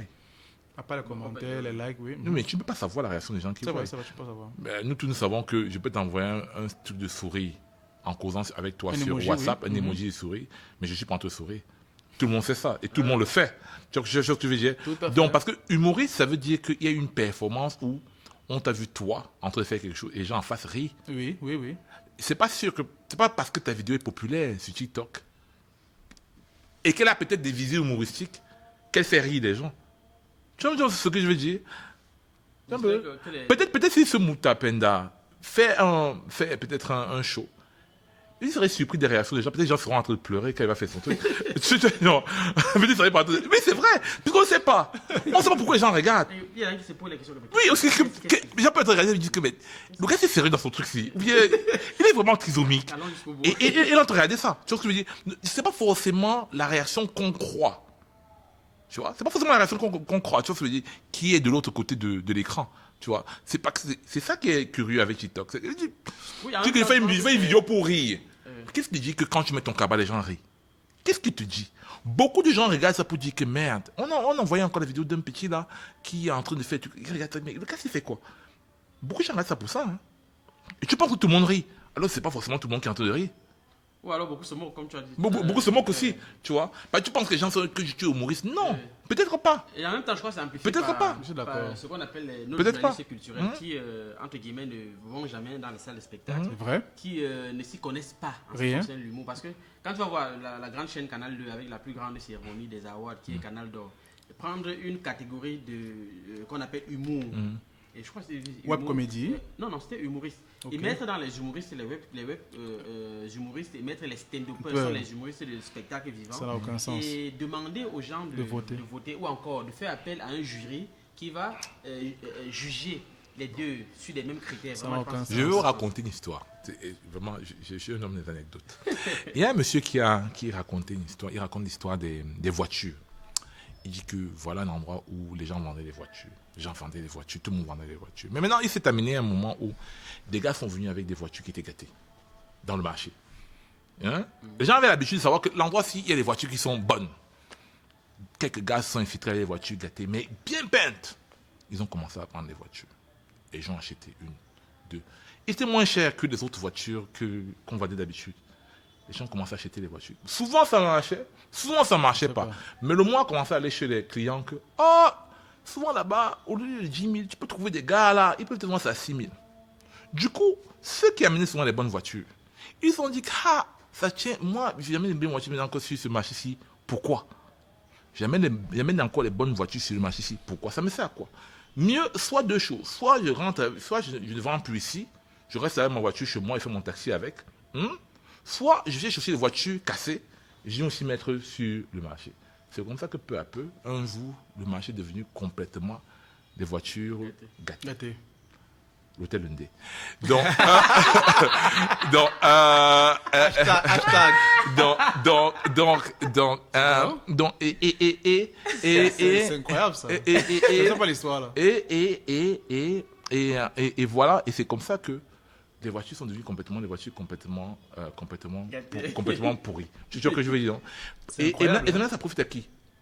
Ça profite à ceux qui n'avaient pas la possibilité d'avoir des bonnes voitures. Oui, c'est ça. Tu vois ce que je veux dire, non? Ce sont eux qui dominent ce marché-là. Ce sont eux qui maîtrisent le marché-là. Ce sont eux qui se font le plus de bénéfices sur le marché-là. Donc, ils n'ont aucun intérêt à choisir quelqu'un qui fait des bonnes voitures. Tout à fait, ça veut tout dire. Tu vois ce que je veux dire, non? Dire. Le monsieur qui a raconté cette histoire a eu un prix Nobel d'économie. On appelle la sélection adverse. Donc, la question qui se passe dans l'humour, c'est-à-dire que le fait que les gens qui créent, entre guillemets, des awards ne sélectionnent pas, ou bien veulent mélanger. Ou alors peut-être ne méconnaissent même. Non, ils ne me connaissent pas. Bon, alors on va être toi, tu penses qu'ils me connaissent. Moi, je pense pas qu'ils me connaissent. Mélanger les bonnes voitures et les mauvaises voitures, c'est fait exprès. C'est pour faire dominer les mauvaises voitures. Parce qu'eux, ils savent vendre les mauvaises voitures. Je suis d'accord. Parce que celui qui vend les mauvaises voitures, c'est facile d'acheter, ou bien c'est facile de recruter quelqu'un dont tu connais la faute. Oui. C'est difficile de recruter quelqu'un qui est droit dans ses bottes. Difficile. Parce qu'il te tient à un certain niveau de comment je dis ça? Tu es droit. De compétence. De compétence. Il dit, hey, quand tu vois tel, c'est lui qui est comme ça, là. Lui qui fait des bêtises comme ça, là. Tu vois ce que je veux dire? Donc, ils ne veulent même pas que ceux qui peuvent faire des choses se rapprochent d'eux. Tu vois ce que je veux dire? Donc, il ne faut pas souvent compter sur certaines personnes parce que l'histoire des gens détermine leur trajectoire. Et vous ne pouvez pas souvent faire partie. Souvent, quand on te refuse un concours, c'est peut-être la plus grosse chance que tu as eue dans ta vie. C'est ça. Il y a tellement d'exemples. C'est qu'en même temps, c'est pas le problème de refuser ou de refuser, c'est le problème d'éducation populaire. Parce que je crois que le gros problème de notre métier, c'est qu'il y a des gens, la population n'a pas la bonne information. Oui. Et on appelle tout le monde peut-être humoriste, comédien. Pour peu que tu aies fait une bonne blague en famille, on dit non, tu pouvais être humoriste. Donc, c'est aussi simplement comme ça. Et il y a des gens qui sont désolés. Je te coupe pas, par exemple, avec encore une fois TikTok. Maintenant, il y a un melting pot terrible, Mario Francine. Pour moi, elle fait des vidéos, c'est tout ce qu'elle fait. C'est femme de culture. C'est pas la femme de culture, là. C'est pas la femme de culture. Je la connais pas ça. C'est qui? C'est qui fait comme ça? C'est la femme de culture, là, non? La femme de culture. En Côte d'Ivoire, là. De culture, femme de culture. C'est femme de culture. C'est femme de culture. Elle est culture. C'est ça. Elle est sincère. Donc, c'est femme de culture. tu as des gens maintenant qui disent que non, vraiment, je suis fan d'elle, il faut que ça nous met au Canada. Tu dis que mais nous met dans quelle catégorie? Qu'est-ce qu'elle fait à part vendre son tarot du dimanche là? Elle est perruque, qu'est-ce qu'elle fait? Donc, comme tu as dit effectivement, c'est qu'il y a un fourre-tout horrible et maintenant les médias les encensent parce qu'ils sont populaires, comme tu as très bien expliqué. On les invite sur les plateaux télé, c'est eux qui ont accès à la radio, c'est eux qui maintenant ont accès aux entreprises qui vont les mettre en grand sur les panneaux publicitaires. Moi, excuse-moi, quand j'ai vu Majaki en grand, on se dit que mais j'ai eu mal. Pas parce qu'il n'est pas doué dans son personnage de Majaki, parce que tu te dis, ok, en fait, ça impose maintenant un format comique à tout le Cameroun. Tu as vu qu'il y avait une grosse vague d'humoristes Cabrena était dedans, Neil Cruz, Majaki, je crois au moins Dylan, mais ils étaient au moins 6, 7, 8, tu vois. Soit efféminés, soit autre chose, mais en tout cas tous avec des femmes. Donc maintenant, pour percer à l'époque, il fallait vraiment faire ça. C'est passé pour Majaki maintenant en France, ça s'est un peu calmé. Voilà. Donc c'est le coup de mon cabaret. C'est ça qui est seulement grave, tu vois. Et donc quand moi j'attaque ça, c'est parce que je vois la vision long terme. Je sais, et on me l'a dit. Un gars m'a dit que si je vois mon fils porter le cabas de sa mère, je veux le fouetter. Je dis, ok, dans ce cas, laisse-moi donc défendre mon métier parce que ce n'est pas que le cabas que nous on fait. Tu vois, on peut le faire pour un sketch, pas de souci, mais ce n'est pas devenir la référence pour dire que non, ça là c'est un humoriste. Et quand tu parles de Monica, c'est pas pour Jan Nama, elle est gentille, pas de souci. Mais encore une fois, moi, quand je vois le truc avec Takam, imbécile, un chien, avec ta longue tête.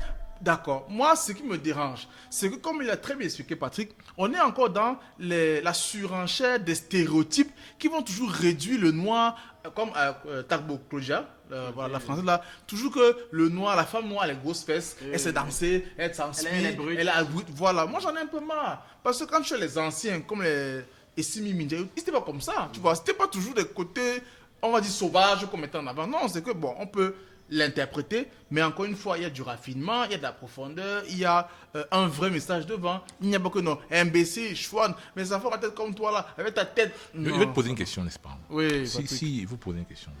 Si on regarde si on regarde les revenus des humoristes qui sont les humoristes ou bien les hommes ou les femmes de culture qui sont mis en avant aujourd'hui. Selon vous, quel est le pourcentage de revenus qui vient des Camerounais, c'est-à-dire Camerounais lambda, c'est-à-dire qui a payé un ticket pour le voir, faible. et quel est le pourcentage de revenus qui viennent d'autres choses. Et vous allez me donner un peu le nom de cette autre chose-là. Je veux savoir. C'est pratiquement 100%. Je veux savoir un peu. C'est pratiquement 100%. Qui viennent de quoi? D'autres choses. Je peux citer. Si Oui, tu veux. mais on est là pour ça, citons. Maintenant, alors, tu as dans les petites campagnes publicitaires, par exemple, Yannick a son entreprise, c'est pas moi de Kenkari, il dit, ok, pardon, mon regarde, comme tu es suivi là, fais-moi une vidéo par de mon gars, de ma Kenkari, pardon. Ok, 150 000. Oh, 100 000, d'accord, je prends. Donc. Ok, la famille, alors je suis ici à la Kenkari, Yannick, Gefa, vous savez s'il y a tous les clous, les marteaux, voilà. Ça, c'est un revenu. Donc, on va dire quoi? La publicité. Il y a aussi donc les campagnes d'égérie, ce qu'ils aiment beaucoup avec les grandes entreprises télécom de la place là, parce que bon, c'est en termes de millions que c'est négocié. C'est beaucoup plus, c'est plus rare, mais ça paye beaucoup plus. À côté, il y a les dragueurs. C'est pour les femmes. Il y a des dragueurs, malheureusement, ça compte. C'est pas seulement pour elle. Ça compte parce que ces dragueurs donnent beaucoup d'argent, parce que bon, soit parce qu'il est fan, soit parce que bon, il aime ce qu'il fait, soit parce que bon, il veut la faire évoluer, soit parce que, mais en tout cas, ça compte dans le développement de son projet pour à côté ouvrir une boutique et vendre le tarot les dimanches matin, malheureusement. Donc, et aussi, maintenant, il y a les business qu'elles font, c'est-à-dire que beaucoup Il n'y a pas les ONG. Les ONG ne donnent pas l'argent. aux humoristes. L'Union européenne, tout ça. Là, peut-être, tu parles des humoristes comme lui et moi, stand-uppers, qui sont avec l'IFC et autres. Là, c'est autre chose. Je te parle des TikTokers. Maintenant, sinon, oui, quand tu te retrouves dans les bons couloirs de l'IFC, tu peux avoir donc des subventions pour des projets. Mais vraiment, c'est pas accessible à tout le monde. C'est encore très compliqué. Okay. Donc, c'est une assiette qu'il faut diviser entre les humoristes et les plasticiens. Donc, en fait, ce que tu es en train de m'expliquer, c'est que en fait, l'argent des humoristes, c'est... Oh, il y a aussi les mariages. Merde, j'ai oublié. Oui. Donc, en fait... Les mariages. La plus grande entrée. Mon frère. La Les plus mariages. régulière, oui, les mariages. Mariage. On blague pas. Non, là maintenant il faut scinder. C'est vrai, il faut scinder. Tu es en train de parler beaucoup plus des humoristes web. Là par exemple, Ok. c'est les humoristes stand-up. On va parler de tout le monde. Ok. Ok, bon. Non, les mariages, papa. Il y a aussi les mariages. Les mariages, ça ne blague pas. Mais pour la quasi-totalité des gens qui sont sur les réseaux, bon, c'est beaucoup plus autre. Ce sont les vendeurs d'illusions, beaucoup plus. Parce qu'il y a beaucoup, par exemple, qui vont peut-être faire dans le. Vont vendre Publicité. autre chose. Oui, peut-être les publicités, oui. Parce que les revues publicitaires, tu peux pas dire que tu vas vivre de ça. Par rapport à ce qu'ils montrent sur les réseaux. Ils montrent les voitures, l'argent et tout et tout. Et c'est la raison pour laquelle les jeunes veulent s'adonner, ou du moins ils aimeraient faire ça. Parce Mais que c'est sans facile. savoir ce que certaines personnes, les réseaux que certaines Sont pas personnes faits, Je pose une question. Hein. Je sais que moi, je dois comprendre. Je dois apprendre. J'apprends auprès de vous. Si une grande entreprise de télécom, pour ne pas les nommer, MTN ou bien Orange, a besoin de faire une publicité, elle a besoin d'un humoriste qui est entre 25 et 30 ans, noir. Ouais. Voilà. Et que bon, elle organise le casting. Et quand elle fait un casting, elle dit que non, elle a des problèmes de virement. Elle n'arrive pas à virer dans cette temps-ci-là. Vous pensez que les humoristes qui sont venus au casting vont refuser d'apparaître sur les... Jamais. Sur les quatre Il peut portails payer même. Il peut payer pour apparaître. Donc maintenant, ça veut dire que la légende urbaine qui veut qu'on les paye beaucoup. Là. Parce que j'ai une amie là, peut-être je t'ai parlé d'elle plusieurs fois, qui a gagné un concours, qui avait gagné un truc d'égérie pour une marque, une grosse marque camerounaise. Et elle m'avait demandé, pour ça on me demande sur mon avis, Le que cachet. tu penses que je vais avoir combien? J'ai dit que maman, si tu as 600 000, c'est que tu as trop fait pour l'année. Non, j'avais dit que si tu avais 1 million pour l'année, c'est que tu as trop fait. Ok. Et elle m'a donné 600 000 pour toute l'année. Waouh. Ouais, c'était vraiment des 3 par 4, des grosses publicités là. Vous dire que c'est pas souvent ce qu'on croit. C'est pas toujours ça. C'est pas toujours ce qu'on croit. Oui, C'est pas toujours ce qu'on croit. Parce que le marché, si tu as beaucoup de gens qui veulent apparaître sur les A par 4, moi je pense qu'il y a des jeunes là qui veulent, c'est gratuit. Déjà, enfin, on en parle. Même si c'est gratuit. Même la télé, déjà. Il y a des Même gens c'est qui sont gratuit. prêts à payer pour passer à la télé. Même si c'est gratuit. Oui. C'est l'un des combats qu'on a eu, c'était aussi, par exemple, de faire de telle sorte que même s'il y a la télé ou il y a n'importe quoi, quand même que les standards, les prix quand même soient standards. Qu'on dise, ok, un humoriste est allé, passe à telle émission, qu'il ait quand même tel montant. Tout à fait. Quand on ne voit pas seulement un humoriste à la télé qui n'ait rien eu. Parce que j'ai joué à une émission une fois qui passait à l'une des chaînes du groupe, du canal de. Enfin, j'étais invité, mais on m'a donné, je crois, même pas la bière, parce que je me rappelle, c'est Fontes qui vient me donner. Il dit que le même jus, pas la bière. qui me donne le même le transport, on ne m'a pas donné. Mais c'était une émission, la salle était pleine, ils ont eu beaucoup d'argent. C'est pour dire que le traitement qu'on a souvent, nous humoristes, je pense que c'est parfois. Ria Gogo. Je Mais pense quoi que qu'on a peur de dire ça. et parfois, c'est parfois nous qui acceptons. Tu es sur l'affiche, la salle est pleine, et c'est pas genre c'est un petit comédie club, c'est une salle de 1000 places. On paye les 3 10 000 les la 4 place. 10 000. Et à la fin de la journée, comme tu as souvent dit, on te donne une bière. Pour donner une bière, quand on entend dans Vraiment, la bière, c'est même compliqué. quand on entend dans les coulisses où les artistes étaient, on même passe à l'occasion, tu regardes le visage. Il est sur l'affiche. Non, on passe Non, la souvent, bière. la À la bière, fin oui. du spectacle, on te dit au revoir à distance, non pas déjà tu sais à la main du promoteur. Donc là, c'est vraiment grave. Et bon, peut-être que la grande réforme. On revient à la pauvreté, non? Comme on l'expliquait tout à l'heure, là, tout ça, le contexte en fait. Vas-y, Peut-être pose la question. réforme que tu aurais souhaité introduire dans l'humour, peut-être ta vision, peut-être tu n'es pas arrivé je sais pas, au fond de ta pensée. On continue à travailler, hein, c'est pas Ok, fait, c'est ok. pas fait. Il se passe seul, il y a toi aussi qui est là. Donc, alors, je considère que ce que je dis est pertinent. Il faut maintenant pour moi éduquer les artistes à se valoriser. Je pense que c'est là où ils veulent en venir, se valoriser. Parce que ce n'est pas que propre à l'humoriste, hein. Même en entreprise, entre guillemets, normale. Moi, par exemple, je me rappelle quand je postulais pour là où je travaillais avant, là. Donc, oui, quand j'arrive là-bas, gars, on me dit, bon, ok, on va te prendre d'abord en stage. Tu veux combien, gars? Moi, il dit 75 000. Le gars s'est fâché, man. Il dit que ça veut dire quoi, ça? Qu'est-ce que 75 000? C'est 150, tu es fou. Tu vois, donc, pour te dire que je sors de 8 mois de chômage. Je suis en mode que type, mon frère, je pense qu'il manque quelque chose que je vais me donner pour que je commence à travailler. Ouais. Et donc, tu as beaucoup d'artistes, malheureusement, qui n'ont pas beaucoup de scènes, qui ont grandi, malheureusement, dans la pauvreté, qui estiment que, gars, il ne pourra pas faire une grande carrière dans l'humour, il n'y a rien qui lui est acquis. Donc, gars, si c'est qu'il peut au moins être sur scène, c'est quand même beaucoup, quitte encore d'avoir la bière. Et donc, moi, ce que je veux, c'est dire, ok, gars, acceptez que nous sommes des artistes. Maintenant, on peut commencer ensemble avec au moins 5 000, 2 500. Mais quand on le dit gratuit, je n'ai pas de budget, je prends au moins ça parce que bon, c'est pour ton transport, c'est pour ton folerie, etc. Et après, ça grandit. Pas de dire que bon, vraiment, on est là comme ça, on est en train de dire rien que viens seulement, tu prestes, tu attends pendant 3 heures de temps, tu prestes à X heures, tu rentres, on sait pas. Non, ça, j'aime pas ça. Donc, comme il a dit, malheureusement, on ne s'aime pas. Ça, il faut le dire. Ça, on ne s'aime pas. Et c'est propre à la très négrière colonisation. C'est qu'on a vu les Blancs fouetter les Noirs. Maintenant, quand ils sont partis, on dit que nous, maintenant, aussi fouetter les Noirs. Moi, je suis contre. Et moi, Je suis contre ça. Et moi, je vais aller beaucoup Non, plus c'est loin. pas. Moi, c'est un sujet qui me touche beaucoup. L'autre jour, pas pour ne pas aller très loin, j'allais en ville. J'ai vu, il y a le cas des prisonniers qui a eu, pas le camion des prisonniers qui a eu un problème sur quelque part vers Terminus. Ils ont demandé aux prisonniers de descendre pour pousser. Ah non, absolument pas. Absolument pas.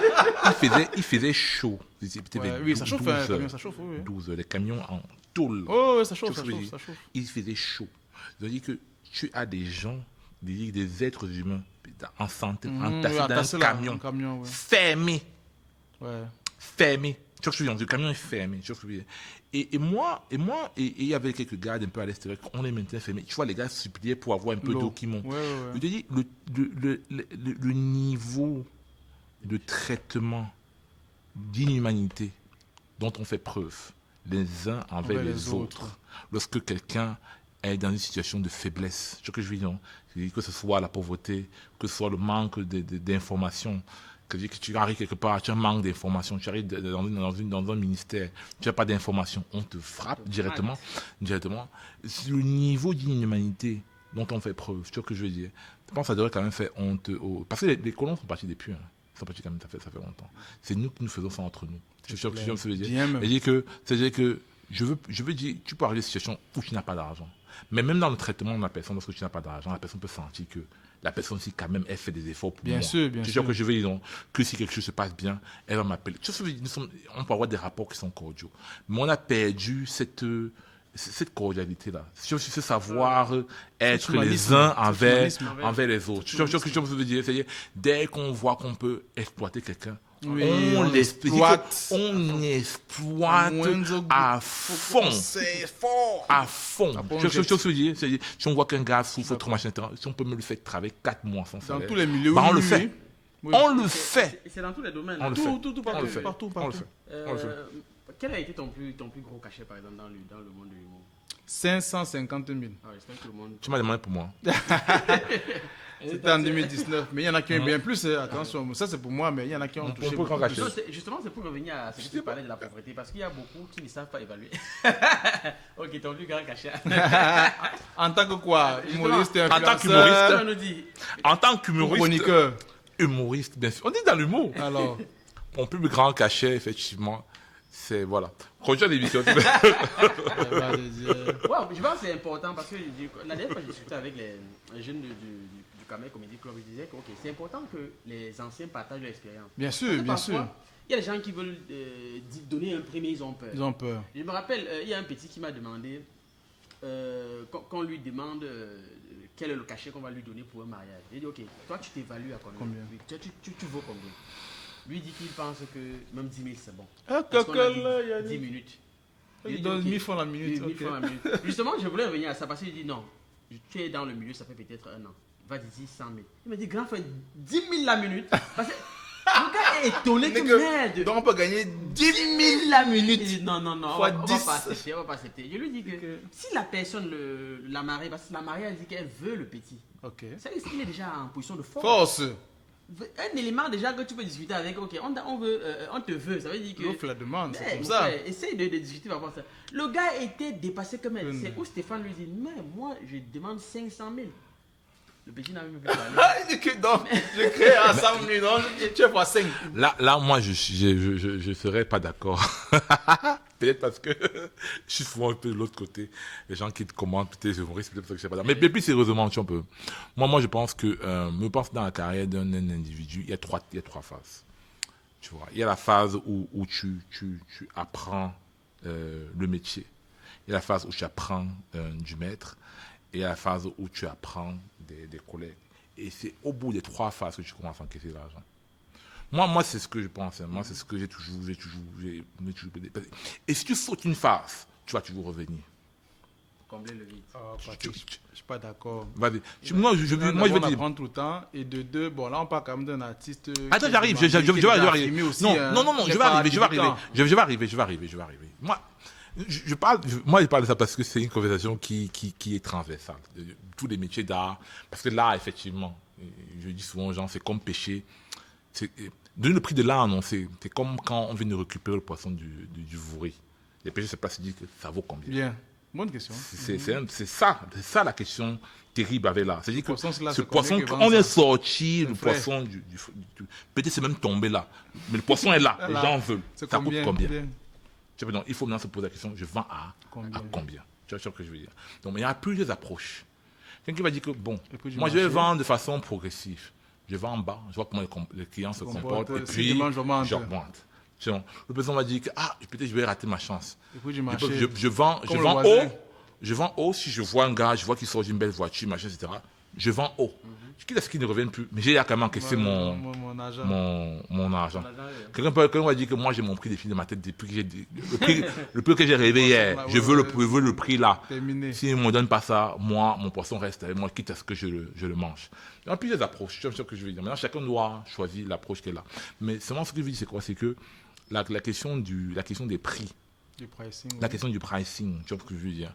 Moi, je dis que ce soit dans le travail, que ce soit dans le travail, que ce soit dans le truc, le pricing dépend toujours de l'environnement dans lequel Je suis d'accord avec dans lequel le bien est demandé. Évolue, je suis d'accord avec toi. C'est d'abord la première des choses. C'est-à-dire que il faut read the room. C'est-à-dire que tu vas savoir où est-ce que tu es. Je trouve.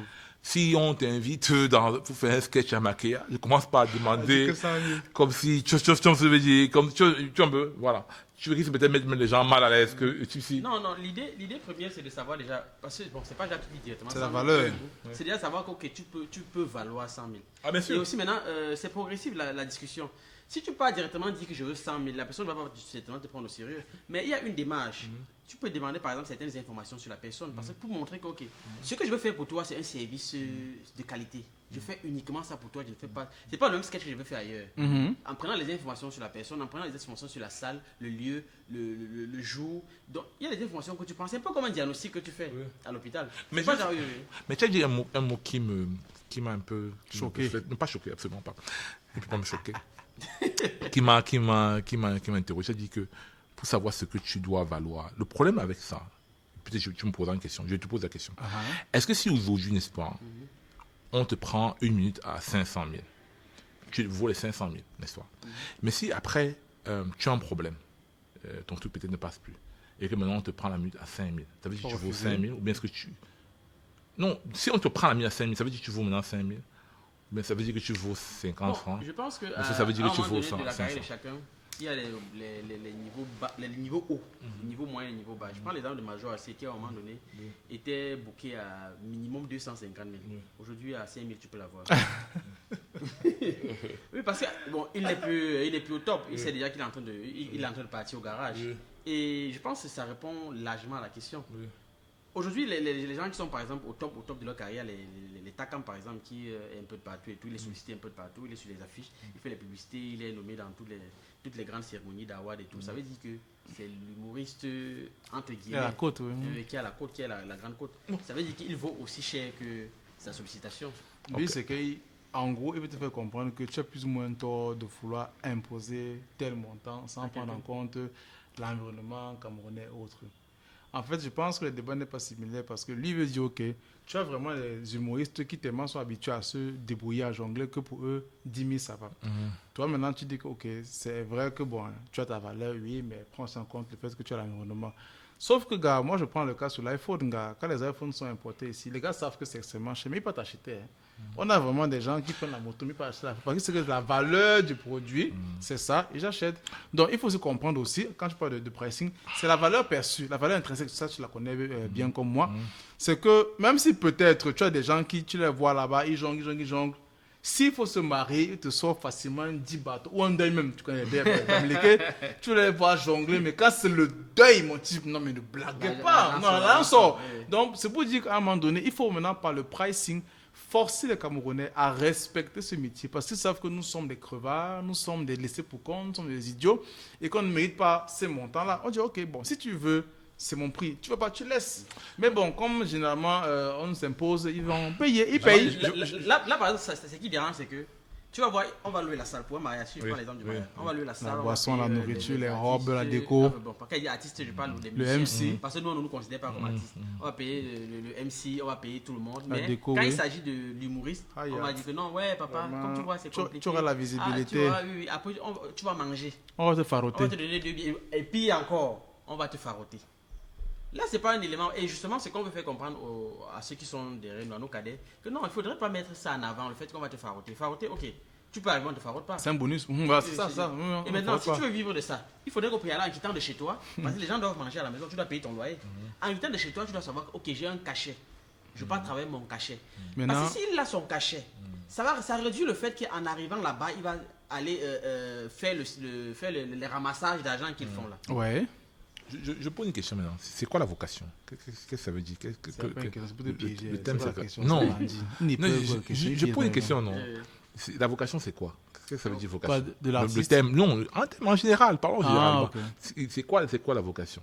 La vocation, je crois que c'est une disposition naturelle. De faire quoi? De De faire quelque chose. Patrick, viens au fait. Non, parce que la question, je pense qu'il y a un choc là, tu vois un peu. Il y a un choc, tu vois. Et c'est un choc qui est permanent dans notre société. Et je pense que c'est le fait qu'on se dévalorise nous-mêmes de base. Je suis Parce que d'accord. je ne pense pas qu'il y ait un cachet qui puisse faire que tu vas te donner de la valeur. Si tu penses que tu es shit, hein, non. Si tu penses que tu es de la merde, hein, il y a plein de gens qui ont de l'argent qui pensent qu'ils sont de la merde. Je suis d'accord. Parce qu'ils sont de la merde et ils savent. Parce que tu ne peux pas. Non. C'est ce qu'il dit. Non, tu C'est ne vrai, peux ils sont de la pas. merde. Non, regarde, hein. Il y a toujours un moment dans la journée où tu es seul et tu sais ce que tu es et tu sais ce que tu as fait. Tu vois ce que je veux dire, non? Tu sais ce que tu es, tu sais ce que tu as fait. Les gens peuvent raconter ce qu'ils veulent sur toi, machin, etc. À un moment de la journée, n'est-ce pas, hein, si tu leur as mangé toute la journée, tu sais que vraiment, les gars, s'ils pensent ça, mais ils ne savent pas que j'ai braqué, ou bien tu sais ça pour arriver à ce... C'est toi, tu sais ça. Tu vois, non, c'est pour ça que tu vois les gens qui font des actes. On se dit, mais pourquoi le gars là est comme ça? Il a tout ça. Alors, et il se comporte de cette manière-là. Parce qu'il sait. Il sait. Bon, j'aime beaucoup un écrivain russe qui écrivait ces choses, Dostoevsky. Mike Tyson, oui. Non, je reviens à Mike Tyson. Mike Tyson est le meilleur philosophe de toute l'histoire. Mais pour revenir à la question de tout, c'est que moi je pense qu'il y a deux problèmes qui sont séparés. La question de se valoriser soi-même. Tu vois ce que je veux dire? Quels que soient les métiers. Parce qu'au Cameroun, ce n'est pas seulement les humanistes qu'on ne valorise pas. On ne valorise pas les gens qui travaillent au chantier. Les enseignants. Non, laissons les enseignants, les gens qui travaillent au chantier. Les ménagères, les gens les éboueurs. On ne considère même pas que ce sont les êtres humains. Les gens qui vendent dans les épiceries, on ne considère pas que ce sont les êtres humains. Tu vois ce que je veux dire? Je vais te couper un peu. Parce que j'avais vu un truc qui m'avait tellement bouleversé. Un gars disait quand il est en train de ramasser les ordures, un étudiant, parce qu'il est en train de ramasser, il y a la poubelle à côté, il jette au sol en disant que je lui donne du travail. Oui. Mais c'est fort, hein? Et je te dis que cet étudiant qui fait ça, non? Il dit que s'il n'était pas là, le gars ne devait pas travailler. Non, ça vient d'une profonde... Parce que celui qui a confiance en lui, celui qui se valorise lui-même, valorise l'autre. C'est celui qui a un profond précipice ou bien un profond problème à ce niveau-là qui a tendance à clochadiser les autres. Mais ça se voit tous les jours. Les gens, il y a un fameux homme d'affaires qui est maintenant en prison. Il fallait voir comment est-ce qu'il se comportait avec les gens. Mais quand tu lis son histoire, même son père aussi, apparemment. Quand tu lis son histoire et tu vois d'où il vient, tu comprends que lui-même n'a pas confiance en lui. Tu penses? Bien sûr que non. Bien sûr qu'il n'a pas confiance en lui. C'est pour ça qu'il fait tous les gestes là. Quand tu as confiance en toi, parce que il y a des choses que et c'est pour ça que je veux revenir aux comédiens, aux artistes. Ce n'est pas seulement le tourment des artistes. Comme je dis à chaque fois, quand la mer chauffe, tous les poissons ont chaud. Que ce soit le requin, ou bien que ce soit les crevisses. Oui, les font là-bas. Il dit comment? Moi aussi, les crevisses disent que mon frère, pas que j'attends pas seulement ma voix, mais en bas là, c'est fort. C'est fort aussi. Ça commence à même nous. On va arriver à voir ce bout, ça chauffe. Mais c'est la vérité, parce que la question de la valorisation, c'est qu'il faut que tu apprennes à te valoriser. Et se valoriser, c'est de comprendre l'importance de tes gestes dans la vie des gens. Parce que la valeur que je te donne, c'est la valeur que les gens te donnent, la valeur que ta famille te donne. Souvent, tu peux ne pas, on va pas faire psychologie de base ici, de podcast ici, mais si, par exemple, tu as un déficit affectif, c'est-à-dire que tes parents ne t'ont pas valorisé, et tu portes ça. Et chez les humoristes, c'est encore beaucoup plus prégnant, parce que généralement, les gens qui se portent vers le rire, c'est des gens qui ont généralement des vraies failles émotionnelles. Tu vois ce que je veux dire? C'est mon cas. Et souvent, ce n'est pas... La scène peut t'aider aussi à résoudre ça. Mais ce n'est jamais l'argent du client. Parce que si tu mets la valeur sur l'argent du client, tu vas devenir fou. Parce que le jour où le client va te donner 1000 francs, ça veut dire que tu ne vaux rien. Le jour où on t'appelle pas, ça veut dire que tu ne vaux rien. Ils sont les propres clients de leur thérapie. Tu as raison. Et ils sont les premiers clients de leur thérapie. Pour terminer, à un moment donné, il y avait 3 comédies clubs en même temps ici, à Douala, et les humoristes étaient tous unanimes que le meilleur comédie club où ils ont été bien traités, c'est le CCC. Pas parce qu'il avait les cachets mirobolants, c'est un gros foiré, mais parce que... on est gros foiré. Merci, gars, c'est mon émission. Donc, c'est parce qu'on fait les répétitions, on travaille les textes. Avant de monter sur scène, il y a à manger, tout ça là. Il y a des vidéos après qui sortent, il y a des interviews même. Ils ont dit, gars, c'est pas comme ça ailleurs. Et ailleurs, c'est des humoristes qui gèrent le comedy club. C'est pas des entrepreneurs, des businessmen, non. C'est pour dire que ce que tu dis est très, très pertinent. C'est que malheureusement, on a un problème de self-esteem, de valeur qui est gravissime. Et pour moi, c'est pire pour les artistes parce que nous sommes apparemment, de manière officielle, les laissés pour compte de la société bien pensante camerounaise. Quand tu vois les débats à la télé, c'est les avocats, c'est les huissiers, whatever, c'est des ministres, mais tu n'as pas d'artiste réellement qui parle. Mais quand il parle, c'est pour dire que non, il a sorti un clip qui marche, il était en tournée européenne dans les Nganda là-bas, mais tu n'as pas un artiste qu'on invite sur un problème probant de la société. Tu as par exemple vu qu'on a invité la fameuse croqueuse de diamants, comme quoi elle distribue, elle est milliardaire ou millionnaire, whatever, ok, maintenant on l'invite à la télé, elle n'a pas été capable d'avoir une phrase bien construite. Pareil pour moi, Minga, je n'ai rien contre elle. Mais c'est qu'on va prendre des gens comme ça, on va dire, ah, voici vos influenceurs là-bas, pas bien le français. Donc, oui, c'est ça. On va dire que non, je ne veux pas que je fasse ça, c'est clair. Hein? L'hôtel Ndé. Hôtel Ndé, voilà, c'est ça. On revient encore au Hôtel Ndé. Non, c'est ça. Ah, ok, ouais, super. Non, mais vas-y, tu veux dire quelque chose. Oh non, si tu voulais. Parce que justement, je voulais demander à Maroc quelle était sa tapis scène, par exemple. Ah. Il y a eu une piscine. Ma fille, on a joué dans un restaurant ensemble. Hein, donc, j'ai joué après toi. Donc, on a joué dans un cabaret à Deido, bien populaire. Ah, ok. Oui, bien populaire. J'étais bien habillé, j'avais ma veste, tout ça là. J'avais mes amis qui étaient là, qui avaient payé pour venir me regarder. Ça a été un poteau monumental. Poteau, ça veut dire vraiment qu'on a complètement pas fait rire les gens du tout. Donc, dans la salle, je ne sais pas, il y avait 40, 50, 60 personnes. Bref, c'était quand même un grand espace. Donc, tu n'as pas vraiment de scène. Donc, on se tient à côté du comptoir où on sert les boissons, on fait passer les poissons. Donc, pendant que tu presses, Patrick, tu as la service qui passe avec les poissons. C'est toi qui as cité le nom. Ah, c'est ça, c'était en 2000, je crois. 18, non, c'est mon travail. 18. Non, j'étais pas là-bas. Je sais. Alors, vas-y, continue. J'ai parlé d'un cabaret, tout ça. Oui, là. mais quand même, il y a beaucoup de. Il n'y a pas 1000 à Deido. Il y a quand même pas mal. Il y a beaucoup de cabarets Deido aussi. Ce standing là, bon, bref, continuons. Donc, tu as les serveuses qui disent que pendant qu'ils t'emploient, je vais passer mes plateaux. Tu as le ventilateur qui est au-dessus, qui assèche ta bouche parce que c'est directement sur ta tête. Tu as donc les gens en face qui ne vous calculent même pas du tout. Et donc, pire encore, c'est que tu as des filles qui font les fait de j'ai une fille là, t'as dit que non, elle vient dire que je suis la mariée, machin. Ah bref, oui, c'était l'enterrement de filles de jeunes filles. Donc en fait, tu es en train de prester devant elles sortent leur téléphone, la selfie devant toi, vous te dites que tellement tu n'existes pas. Tellement on ne veut pas savoir, bon, est-ce qu'on écoutait, c'est pas drôle avant qu'on les ripe, non, c'est que, écoutez, habituellement c'est la musique et la nourriture qu'on vient chercher ici.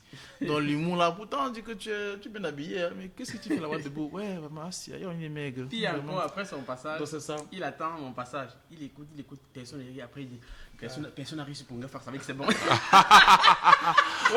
c'était mon baromètre, il dit que non, si les gens n'ont pas ri sur Yann, non, c'est que moi je tape mon poteau en assurance que c'est tranquille, non, c'est... On est sur le terrain. Ah, ça.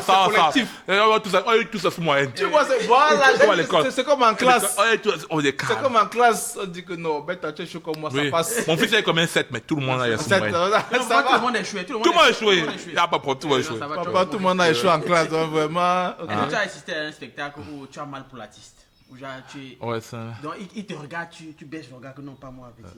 Non, lui, tu sens qu'il fixe. Qui t'a envoyé? Qui t'a envoyé ici? On t'avait bien dit non. Non, regarde par exemple. Moi, dans un truc, par exemple, la scène par exemple du Moulatako, moi je pense que vous n'avez aucune chance là-bas.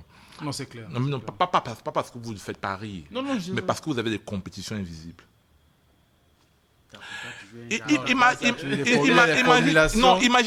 Imagine seulement que l'humour marche à Deido. Ça veut dire les chanteurs cabaret vont faire quoi? Non, c'est vrai. Non, imaginez, ça marche là-bas. Imaginez que vous. Imaginez que vous faisiez pour l'attaque, ça marche pour rire. Ça veut dire que tous les gars qui font la guitare, ils chantent plus. On est en train de tuer. Et c'est vrai que c'est une économie là-bas. Ça veut dire qu'ils chantent plus. C'est une économie, hein. Et bassistes, ils chantent plus. Guitariste. Donc l'idée, voilà. C'est une économie, oui. L'idée aurait été peut-être pour vous de dire ok, les gars sont là, ok, bon, faisons un spectacle d'humour où on tape la guitare, où on met la guitare. Ça aurait été mieux. Ça aurait pris. Je suis d'accord. Toi, tu étais mort depuis. Je suis d'accord. Ok, on va parler de la Wata. Maintenant, quelle est ta plus la meilleure scène là? Celle où tu as dit waouh, ou du moins, quand on parle de meilleure scène, celle qui te vient à l'esprit. Bon, en tout cas, ce qui me vient directement à l'esprit, c'est j'ai été invité par Takam pour son slam up en 2020. Voilà. Donc, je jouais mon fameux sketch sur Humoriste, c'est un faux métier. Donc, il y avait la salle qui était comble, plus de 200 personnes. J'étais en forme, j'étais encore bien frais là. J'ai démissionné à peine, donc j'étais encore bien dodu là. Donc, j'ai bien joué le sketch, les gens ont beaucoup apprécié, tout ça là. Ça faisait quand même pratiquement un an que je jouais le sketch, mais bon, ce soir, j'étais quand même en forme. Oui, c'était une bonne expérience, surtout qu'il y avait la cousine d'une collègue qui était là, et la cousine en question aussi. Donc, il y avait l'ami, la collègue, voilà, et la cousine. Cousine qui avait 13 ans. Donc, quand je finis, elle m'interpelle dehors, elle dit que Marie, j'aime beaucoup ce que tu fais. Je voulais être comme toi quand je serai grande. Tu vois. Et pour moi, c'est un compliment qui est... Voilà, parce que... Son père, c'est qui? Bon, je pense que depuis, ça a changé. Mais sinon, oui, le compliment était bien aussi. Voir vraiment Takam à l'œuvre qui a vraiment créé une espèce de famille artistique. C'était vraiment beau à voir, honnêtement. Donc, j'ai beaucoup apprécié, oui. Le slam, la musique, tout ça, l'humour. Non, vraiment, son concert était très bien. Très bien. Vraiment très bien. Bon, je pense qu'il a commencé un peu à voyager. Il a peut-être le temps aussi. C'est ça. Donc, non, l'humour, c'est extrêmement important. Sans compter aussi avec la team, voilà, on était à l'IFC, machin, PK8, oui, c'est des bons souvenirs aussi. Mais sinon, moi ma meilleure scène, c'est même pas une scène, c'était dernièrement au témoignage chez ma grand-mère. C'est comme ma grand-mère décédée. Et tu jures, j'ai presté. Non, ça fait. Tu peux presté à côté du corps de ta grand-mère. Ouais, le modiste. Tout pour lui, c'est les sketchs. En même temps, je vannais un peu, tu connais Jeff Ross aux États-Unis, parce qu'on le paye pour vanner les corps. Oui. Ah, carrément. Il y a des gens, oui. Des gens qui disent, ok, quand je vais mourir, si vraiment, appeler le gars, ça peut l'appeler vraiment. Bien fait. Et bon, je me suis un peu essayé à l'exercice. Je faisais juste des blagues sur ce qu'elle me disait et tout. Et le truc, la connexion avec les gens, c'était comme ça, c'était en langue locale, Sayemba. Et j'ai eu certaines connexions avec les gens, j'ai dit, ok, ce sont les miens. Donc il y avait ce sentiment d'appartenance. Et voir les gens applaudir, le chef de ma communauté applaudir, il s'est levé, dit, donc j'étais tellement content. J'ai oublié que ma grand-mère était à côté. Et tout. Non, mais c'est fort, hein, tu sais, les conditions pareilles, de faire rire des gens qui sont en mode bon, on pleure, on est mangé. Donc... Et moi, je ne peux pas le nom. Et ça nous ramène à la question de la valorisation. On ne l'a pas payé. Mais tu étais content, n'est-ce pas? Il a emballé aussi. Non, mais s'il a emballé, non, c'est que lui, il emballe toujours, c'est clair. C'est pour ça qu'il met la veste. Justement, c'est que la veste, on te prend au sérieux. Quand on regarde les gens qui ont un problème, on ne peut pas leur dire non, pas les gens. Les autres. On dit il est où, Maori? C'est vrai. C'est clair. Mais c'est vrai.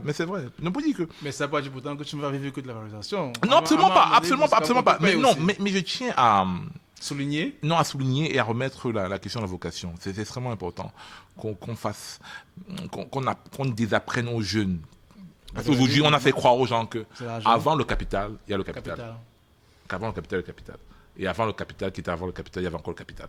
Tu te souviens, c'est vrai que si tu es un enfant de rien, tu ne peux rien faire, tu ne feras jamais rien, tu n'es rien. Tu vois, je veux dire. Alors que c'est extrêmement faux. Notre président était fils de catéchiste. On peut dire que c'était la fonction la plus haute à cette époque-là. Oui, c'est vrai. Tous nos dirigeants, c'était les anciens maraudeurs, ils cherchaient les mangues au village. Aussi, il y avait une plantation. Mais c'est de c'est de là où nous venons. Et il faut apprendre à regarder d'où on vient en face, sans avoir honte d'où on vient. C'est de l'histoire. Il faut l'apprendre comme un fait. Mon grand avait une boutique. Voilà. Mais là, c'est comme ça. C'est comme ça. Et il faut accepter ça. Il faut accepter d'où on vient. Donc, et dis-moi que tu peux. On parlait de Takam, dont on parlait tout à l'heure, avec beaucoup d'éloges. Il vient. C'est pas le capital qui amène là où il est. Et il ferait une erreur de penser que c'est le capital qui va le préserver là où il est. Non, c'est la manière à laquelle, c'est la créativité, ton inventivité, ta manière de mettre ton génie, et ta manière de gérer les gens, d'être avec les gens, etc. Tu vois. Donc il faut qu'on doit aussi revenir un peu à ça, non? On peut revenir à ça. Maintenant, comment susciter? Est-ce que la vocation se suscite? Est-ce que c'est déjà ok? Comment savoir quelqu'un, bon selon toi, si on part dans ce sens-là, comment savoir quelqu'un a la vocation? Comment selon lui? C'est moi l'invité ou c'est lui qui est Tu es invité de quoi là-haut? C'est lui qui avait la vocation. En tout cas, tu vas. Vas-y, bien sûr. Je l'attends. La question là. La vocation. Il est dans la philosophie, dans le spirituel, dans l'émotion. On n'est pas sur les blancs ici. Tu as bien dit que à quoi sert l'humour dans un pays où à Bali on se lave à midi? Maintenant, il dit que non, vraiment, revenons à la vocation. Il filmait. Les gars se lavent à midi à Bali, à Makea. Maintenant, réponse sur la vocation, monsieur. On veut comprendre. Quoi? Comment la vocation, monsieur. La vocation maintenant. Comment toi tu différencies celui qui a la vocation et celui qui n'a pas? En 3 étapes. Voilà. Donc c'est très simple. Hein. C'est ce à quoi tu emploies ton temps libre. Quand tu n'as pas de pression, qu'est-ce que tu fais? C'est là où on voit la vocation. Beaucoup, c'est les femmes. Hein. c'est que c'est la Non, ça, vocation ils sur sont les des femmes. prêtres. Oui. D'autres, c'est. Ah, bonne celle-là. Ils sont des prêtres. Mais C'est la c'est bière sérieux, aussi. c'est vrai. C'est vrai, c'est-à-dire que c'est ça à quoi tu emploies ton temps libre. C'est-à-dire quand tu n'as aucune pression. Parce Pas qu'il y de a pression beaucoup salariale, qui pas de finissent pression. ça, comme le travail que tu es prêt à faire gratuitement. Oui. Mais Patrick, j'ai aussi une question. Est-ce que au Cameroun et globalement en Afrique, on est dans des vocations, je parle par exemple des femmes, de la bière et autres, parce que à l'école maternelle, primaire, secondaire, il n'y avait pas de cours par exemple de musique, de chant, de théâtre, tout ce que tu veux, qui n'a pas justement donc suscité dans ces passions chez les enfants, parce que bon, chez les blancs, c'est des choses qui sont très très normales. Tu vois, excursions scolaires, cours, club théâtre, club musique, tout ça là. Oh, ici, non. Moi, je me souviens, ma tante, pardon, est diplômée en pédagogie en France. Donc, elle dit à mon père, ok, il faut que le gars là, fasse des cours de musique. Mon père était totalement choqué. Que quel cours de musique? Zéro faute. Donc, pour lui, elle n'a pas dit que non, ce n'est pas que devenir musicien. Tu dis que zéro, hein? Comment? Le temps d'abord que tu Non, emploies. c'est les cours de vacances, pas plus. Il n'y a pas que des guitares qui va apprendre à toucher là. Non, non, non, tu vois. Donc, c'est pour dire que, Patrick, maintenant, je te pose la question. Comment maintenant critiquer les gens qui passent leur temps libre, comme tu as dit, à vadrouiller, alors qu'on n'a pas suscité donc la vocation dont tu parles depuis l'enfance? Moi, je fais partie des gens qui pensent que... je ne suis même pas le seul d'ailleurs. La société européenne, par exemple, dont tu parles, j'ai parlé avec beaucoup d'emphase. La société européenne, n'est-ce pas? Elle a dominé le monde lorsque, justement, on n'apprenait pas la musique, le théâtre, le dessin à l'école. C'est-à-dire que quand ils nous dominaient, c'est pas ça qu'on apprenait à l'école. On apprenait les maths, la physique. Les gens allaient à l'usine dès 8 ans, parce que les gens ont oublié ça. Dès 8 ans, les gens allaient à l'usine. Et c'est la société-là qui a dominé. Même dans les mines aussi. Oui, c'est la société qui a dominé le monde. C'est pas une société où il y avait les gens. Mais il y avait des gens qui faisaient rire. Mais ce que je veux dire, c'est quoi? C'est que la vie est une aventure, bon, pour moi en tout cas tragique. Donc, la vie est une aventure tragique. Et chacun doit, personne n'a le temps de gérer l'équation de l'autre, alors qu'il est en train de résoudre sa propre équation. Il n'y a personne qui va venir gérer tes problèmes de fond, dont font partie la question de la vocation, la question de la foi, etc., etc. Donc, moi, je pense que la vocation, tu l'as. Tu vois ce que je veux dire?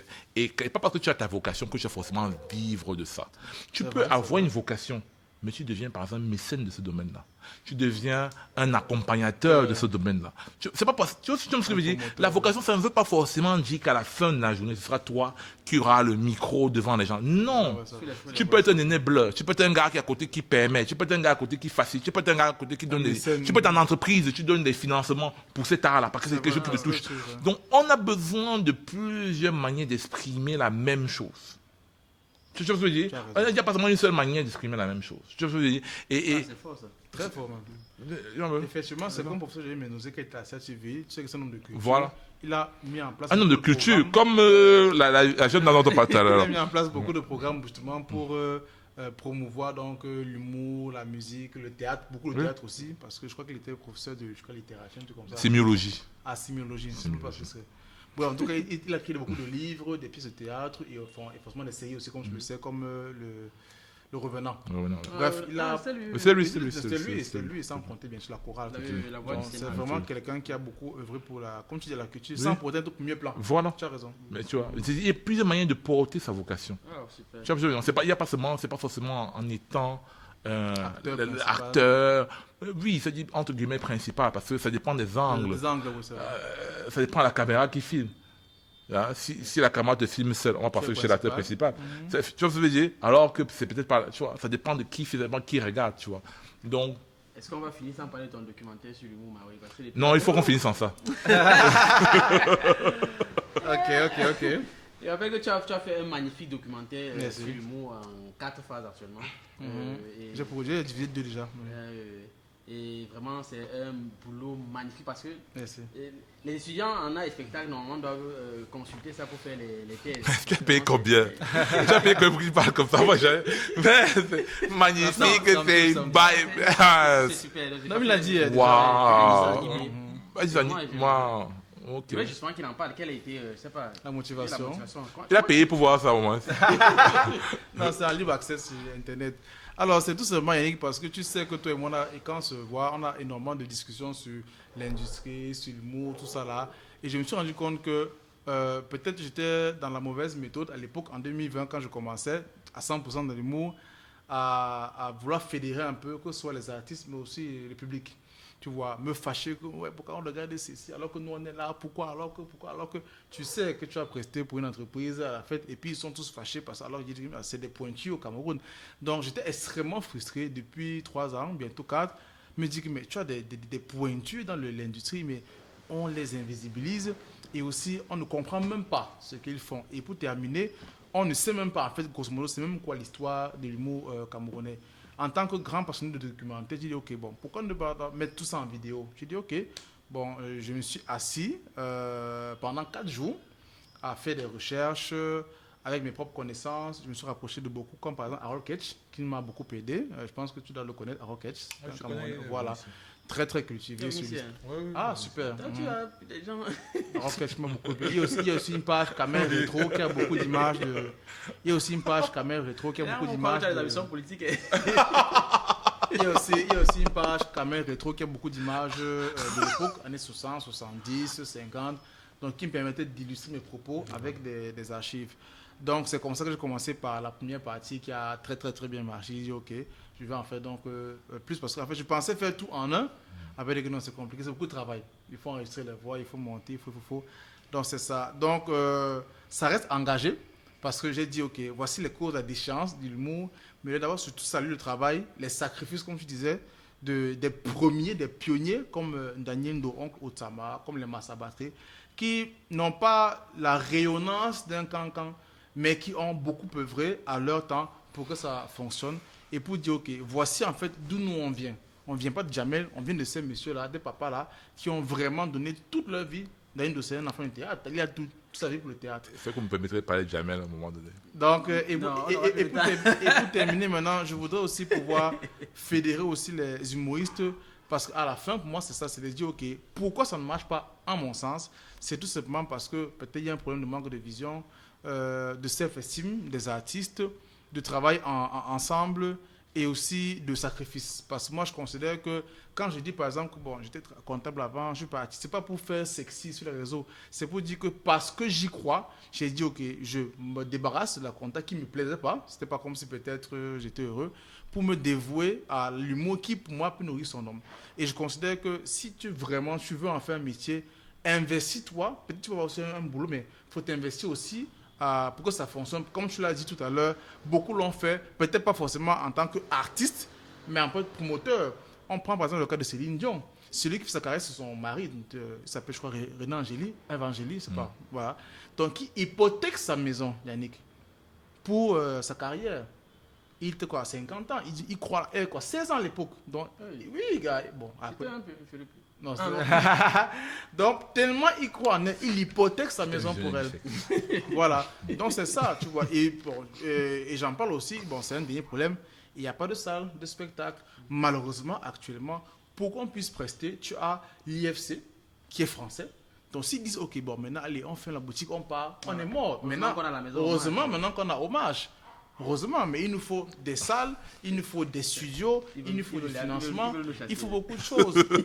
Donc c'est un peu ça en fait. Donc il faut un ensemble et ça part d'abord, comme il a dit, de l'humain qui dit ok, moi je voudrais ça pour l'industrie. Parce qu'il faut aussi comprendre aussi, comme il a expliqué, tu peux être artiste, maintenant je suis auteur pour toi. Donc j'écris, tu me payes, je te donne mes veines et puis tu les joues. C'est aussi un métier, sans forcément pour autant être moi aussi humoriste. Donc moi je rêve vraiment d'une industrie qui va travailler ensemble pour qu'on puisse chacun manger, parce qu'il faut l'argent aussi pour vivre. Bien sûr. Chacun manger à son niveau. Et donc, je considère qu'on est trop dans la recherche de la vidéo qui va buzzer, amener les followers, amener les mariages, alors qu'on ne peut pas construire une carrière avec ça. Très peu ont des carrières, comme Valérie Ndongo, comme Takam ont des grandes carrières où bon, ils voyagent, ils se construisent, ils achètent des voitures. Pour moi, il faut ça pour tout le monde. Et il y en a plein qui sont talentueux. Donc, c'est un peu ça, on va dire. C'est toujours le prolongement de mon combat que je connais. Maintenant, je voulais maintenant le mettre en vidéo pour dire, ok, certes, on n'existe pas dans vos médias, mais au moins, bon, je filme à mon niveau, à moi, un documentaire qui va expliquer, qui va démontrer, qui va aussi maintenant sensibiliser sur le sort des artistes camerounais. Donc c'est ça. Wow. Qu'est-ce qu'on peut dire après? Toi, tu veux parler de Jamel encore avec ce qu'il a dit? Moi, j'ai rien dit. Moi, j'ai seulement un problème. Moi, je dirais seulement ça. Opposant éternel. Ah, peut-être. Il y a d'opposants que quand son parti part au pouvoir, il part encore dans l'autre côté. Je vous ai dit que je suis opposant. Tu as tout Je compris. m'oppose. Tu as compris le principe. Genre, l'opposition doit exister. C'est pas l'opposition n'a pas la fonction, voilà. Même comme nous, on n'est pas dans ces choses-là. Donc là, pour revenir sur ce qui vous intéresse, moi, j'ai été surpris de comment est-ce que, par quelle contagion, on a commencé à avoir les comedy clubs au Cameroun. Oui. Parce que je veux comprendre quand même qu'en France, bon, c'est facile puisque les gens se retrouvent facilement au restaurant. Je ne sais pas si vous donnez souvent rendez-vous au restaurant, mais c'est qu'en France, les gens se donnent rendez-vous au restaurant, on dîne le soir. Théâtre, oui. Non, je dis au restaurant. Parce que Ok, le comedy ok. club va du restaurant. C'est du vrai, restaurant. c'est vrai. Les gens se donnent facilement rendez-vous au restaurant, ils gèrent les affaires au restaurant, les gens vont au Starbucks, etc. Donc il y a une culture d'aller au restaurant. Tu vois. C'est vrai. Je ne sais pas. Je ne sais pas pourquoi on a sauté les bénétariats au débat, on est directement arrivé à... Sinon, c'est une vraie question, on s'est dit que... C'est extrêmement pertinent. Et je crois que c'est vraiment la grande difficulté que nous avons. C'est extrêmement pertinent, ça. Jamais je n'ai pensé à ça. Les gens quitter des bars, parce qu'en réalité, les gens n'arrivent pas, enfin, ils ne sont pas souvent en salle de spectacle. Pour des gens qui ne sont pas des influenceurs, ou du moins des gens qui ont une grande popularité sur les réseaux, mais c'est souvent compliqué de remplir la salle. Parce que les gens sont soit au bar, soit ils sont des voyages. Si le spectacle c'est un week-end, les gens sont dans les funérailles, dans les deuils, il y a les mariages et tout. Donc c'est vraiment compliqué. Je me dis c'est parce qu'il y a aussi la culture. Parce que j'ai appris que de l'autre côté, il y a des gens qui viennent en salle de spectacle sans même savoir qui était d'affiche. Ils viennent juste parce qu'ils viennent s'amuser. Ils savent il y a un spectacle aujourd'hui, je ne veux pas savoir qui joue, mais je sais que je vais faire passer du bon temps. Et il vient, il est en conscience du spectacle, il met son téléphone sur vibreur, il écoute l'artiste. Ici, merde. Moi j'ai un problème aussi avec... On t'a dit que tu es opposant. Avec ce passager. Pas trop au but. Non, c'est pardon, tu vois, le passager clandestin dont tu viens de parler là, c'est-à-dire que cette personne hypothétique qui vient, ce blanc qui vient hypothétiquement au théâtre pour ne rien faire. Et c'est dans tous les domaines, hein. C'est-à-dire que tu vas voir un ingénieur qui va dire que non, en France, on m'a dit que les ingénieurs là-bas, quand ils viennent, les plans sont parfaits, etc. Et je pense que ça participe au Jésus blanc, hein. C'est la même chose que le Jésus blanc. Non, les blancs ne vont pas au spectacle pour rien. Ils vont au spectacle parce qu'il y a quelque chose. Et la raison, même l'une des raisons, je ne suis pas sociologue de ça, mais si je regarde par exemple la raison pour laquelle les comédiens vont dans les restaurants, c'est pourquoi? Parce que le public classique des théâtres n'acceptait pas les stand-uppers. Sont les programmés en journée. Si tu regardes par exemple l'interview d'Omar Sy, il va te dire qu'on les programme en journée. Pas à l'heure du théâtre normalement. Parce que les amateurs classiques du théâtre ne voulaient pas les voir. Donc il fallait trouver un moyen où tu peux facilement venir t'exprimer et venir presque par effraction devant le public qui est le restaurant. Les gens sont en train de manger, boum, tu as tes barques là, je vais vous faire rire. Tu vois ce que je veux dire? Tu un peu. Donc, c'est une ingénierie sociale dans leur environnement. Ils ont réussi à trouver ces solutions-là. Maintenant, on prend la solution qu'ils ont trouvée et on verra la placade ici. Dans un environnement. Voilà. Et en même temps, les mêmes gens qui placardent ça, ce sont les mêmes gens qui vont dire que non, on nous fait des routes qui n'ont pas on prend des solutions, qu'on vient d'appuyer. Tu vois ce que je veux dire? Mais eux, dans leur domaine, ils font la même chose. Je veux dire, c'est assez intéressant. Moi, je te comprends très bien, Pat. Et merci beaucoup pour cet arc-là qui est extrêmement, extrêmement pertinent. Je dis bien extrêmement pertinent. Le problème aussi, c'est que maintenant, au moins en France, les gens ont une longue histoire avec le théâtre et en gros la culture. Ils ont du respect pour cette discipline. Ici, ce n'est pas vraiment le cas. Donc, tu vas voir par exemple quelqu'un qui a son restaurant, il sait que le moindre espace, c'est une table avec 4 chaises. Il va comprendre que tu dis que non, en fait, il me faut la scène pour libérer. Il dit que mon ami, les places là, qui va manger ça, papa? Donc, je te rends compte, en fait, tu as des promoteurs qui sont peu réceptifs. Lui et moi, une fois, on est allé dans un snack très connu à Makepe, comment ça dit? Bref, dans la 5e, où on voulait justement voir si on pouvait faire des spectacles les vendredis. Mais je te promets, Patrick, pendant toute la réunion, il ne nous regardait pas. Il était en mode, ok, bon, j'ai compris. Demandez mon téléphone, je vais vous appeler. Donc, en fait, tu comprends, on ne veut pas de vous parce que, comme je expliqué pour Mounatako, on préfère l'orchestre musical. quand vraiment on a un peu les moyens. Hein. Donc, pour dire qu'on veut bien ce braquage, ça on le veut, mais on n'a pas du tout de promoteur qui propose des salles pour que nous on puisse venir jouer. Ah, tu vois, et encore un choc. Un choc. Oui, Oui, je m'arrête là. Je m'arrête là. Un choc encore de concept. Est-ce qu'on réalise le braquage, on demande l'avis des. En forcément. Okay, non, non, ce que je veux dire, c'est quoi? C'est que non, ce que je veux dire, c'est que quoi? Ce que je veux dire, c'est que il faut avoir une démarche. Moi, je pense que l'humour doit avoir, que ce soit les artistes doivent avoir une vraie démarche artistique. Une vraie démarche qui se rapproche du public. Et non qui soit là une espèce de... Parce que malheureusement, les humoristes ne sont pas des stratèges. Et les artistes ne sont pas des stratèges. Ce n'est pas leur travail. Tu vois ce que je veux dire? Et il ne faudrait pas qu'ils s'emploient à faire des choses qui peut-être ne sont pas... Voilà. Tout ce qu'on veut, je pense que tout ce que les gens veulent, tu vois ce que je veux dire, c'est qu'ils puissent découvrir leur public. C'est ça que les humoristes essaient de faire, c'est de découvrir le public. Nous sommes 4 millions à Douala. Peut-être même un peu plus. On va pas savoir. Peut-être un peu plus. Hein? Peut-être un peu plus. 4 millions à Douala. Imagine que, même si 3 millions de personnes ne sont pas d'accord avec l'humour, 100 000 personnes, c'est largement suffisant pour faire vivre toute une grosse communauté. Largement. Dis-toi par exemple qu'un restaurant comme un supermarché comme Super U, pour ne pas les citer, bon, on va de citer au Super U, Maïma, tout ça, machin, etc. Pour vivre, c'est pas 10 000 clients. Il n'y a pas 10 000 personnes différentes qui font les courses à Super U. Il n'y a pas 10 000 personnes différentes. Il n'y en a pas. Mais ça suffit largement à ce qu'ils vivent. Non, c'est même pas 1% pour personne, voilà. Et le parking est serré. Hein? Et dire que ce n'est pas 1% pour personne, le parking c'est combien? C'est 100 places, 1150 places. C'est serré le soir. Sur 4 millions de personnes. Ça suffit pour vivre. Oui, donc, j'ai l'impression que les artistes veulent aller à tous les ratés, ils veulent que tout le monde les aime. Non. Il faut seulement découvrir le public. Moi, c'est ce que je pense. Merci beaucoup, parce que lui dit ça constamment, c'est la stratégie. Non, pour lui, c'est qu'il n'y a pas la stratégie. On fait seulement... C'est sur cette parole entrepreneuriale que nous allons arrêter. Clôturer l'émission, très intéressante. Vraiment, c'était du lourd aujourd'hui. On a beaucoup de respirer, on a beaucoup de vélo. Déjà, merci de nous avoir suivis jusqu'à cette heure, parce que vraiment, on a réussi ça très, très tard. Enfin, c'est nice. Et naturellement, comme vous savez, c'est qu'on le dit toujours, nous enregistrons l'émission en soirée pour résoudre tous les problèmes que vous avez rencontrés en journée. Merci de nous avoir suivis. Et n'oubliez pas, likez, partagez, abonnez-vous surtout pour nous donner la force de poursuivre ce projet. Et s'il y a une phrase qui vous a beaucoup plu, mettez ça en commentaire. Peut-être ça peut vous inspirer pour le prochain sujet. Merci, portez-vous bien et ciao. Ciao.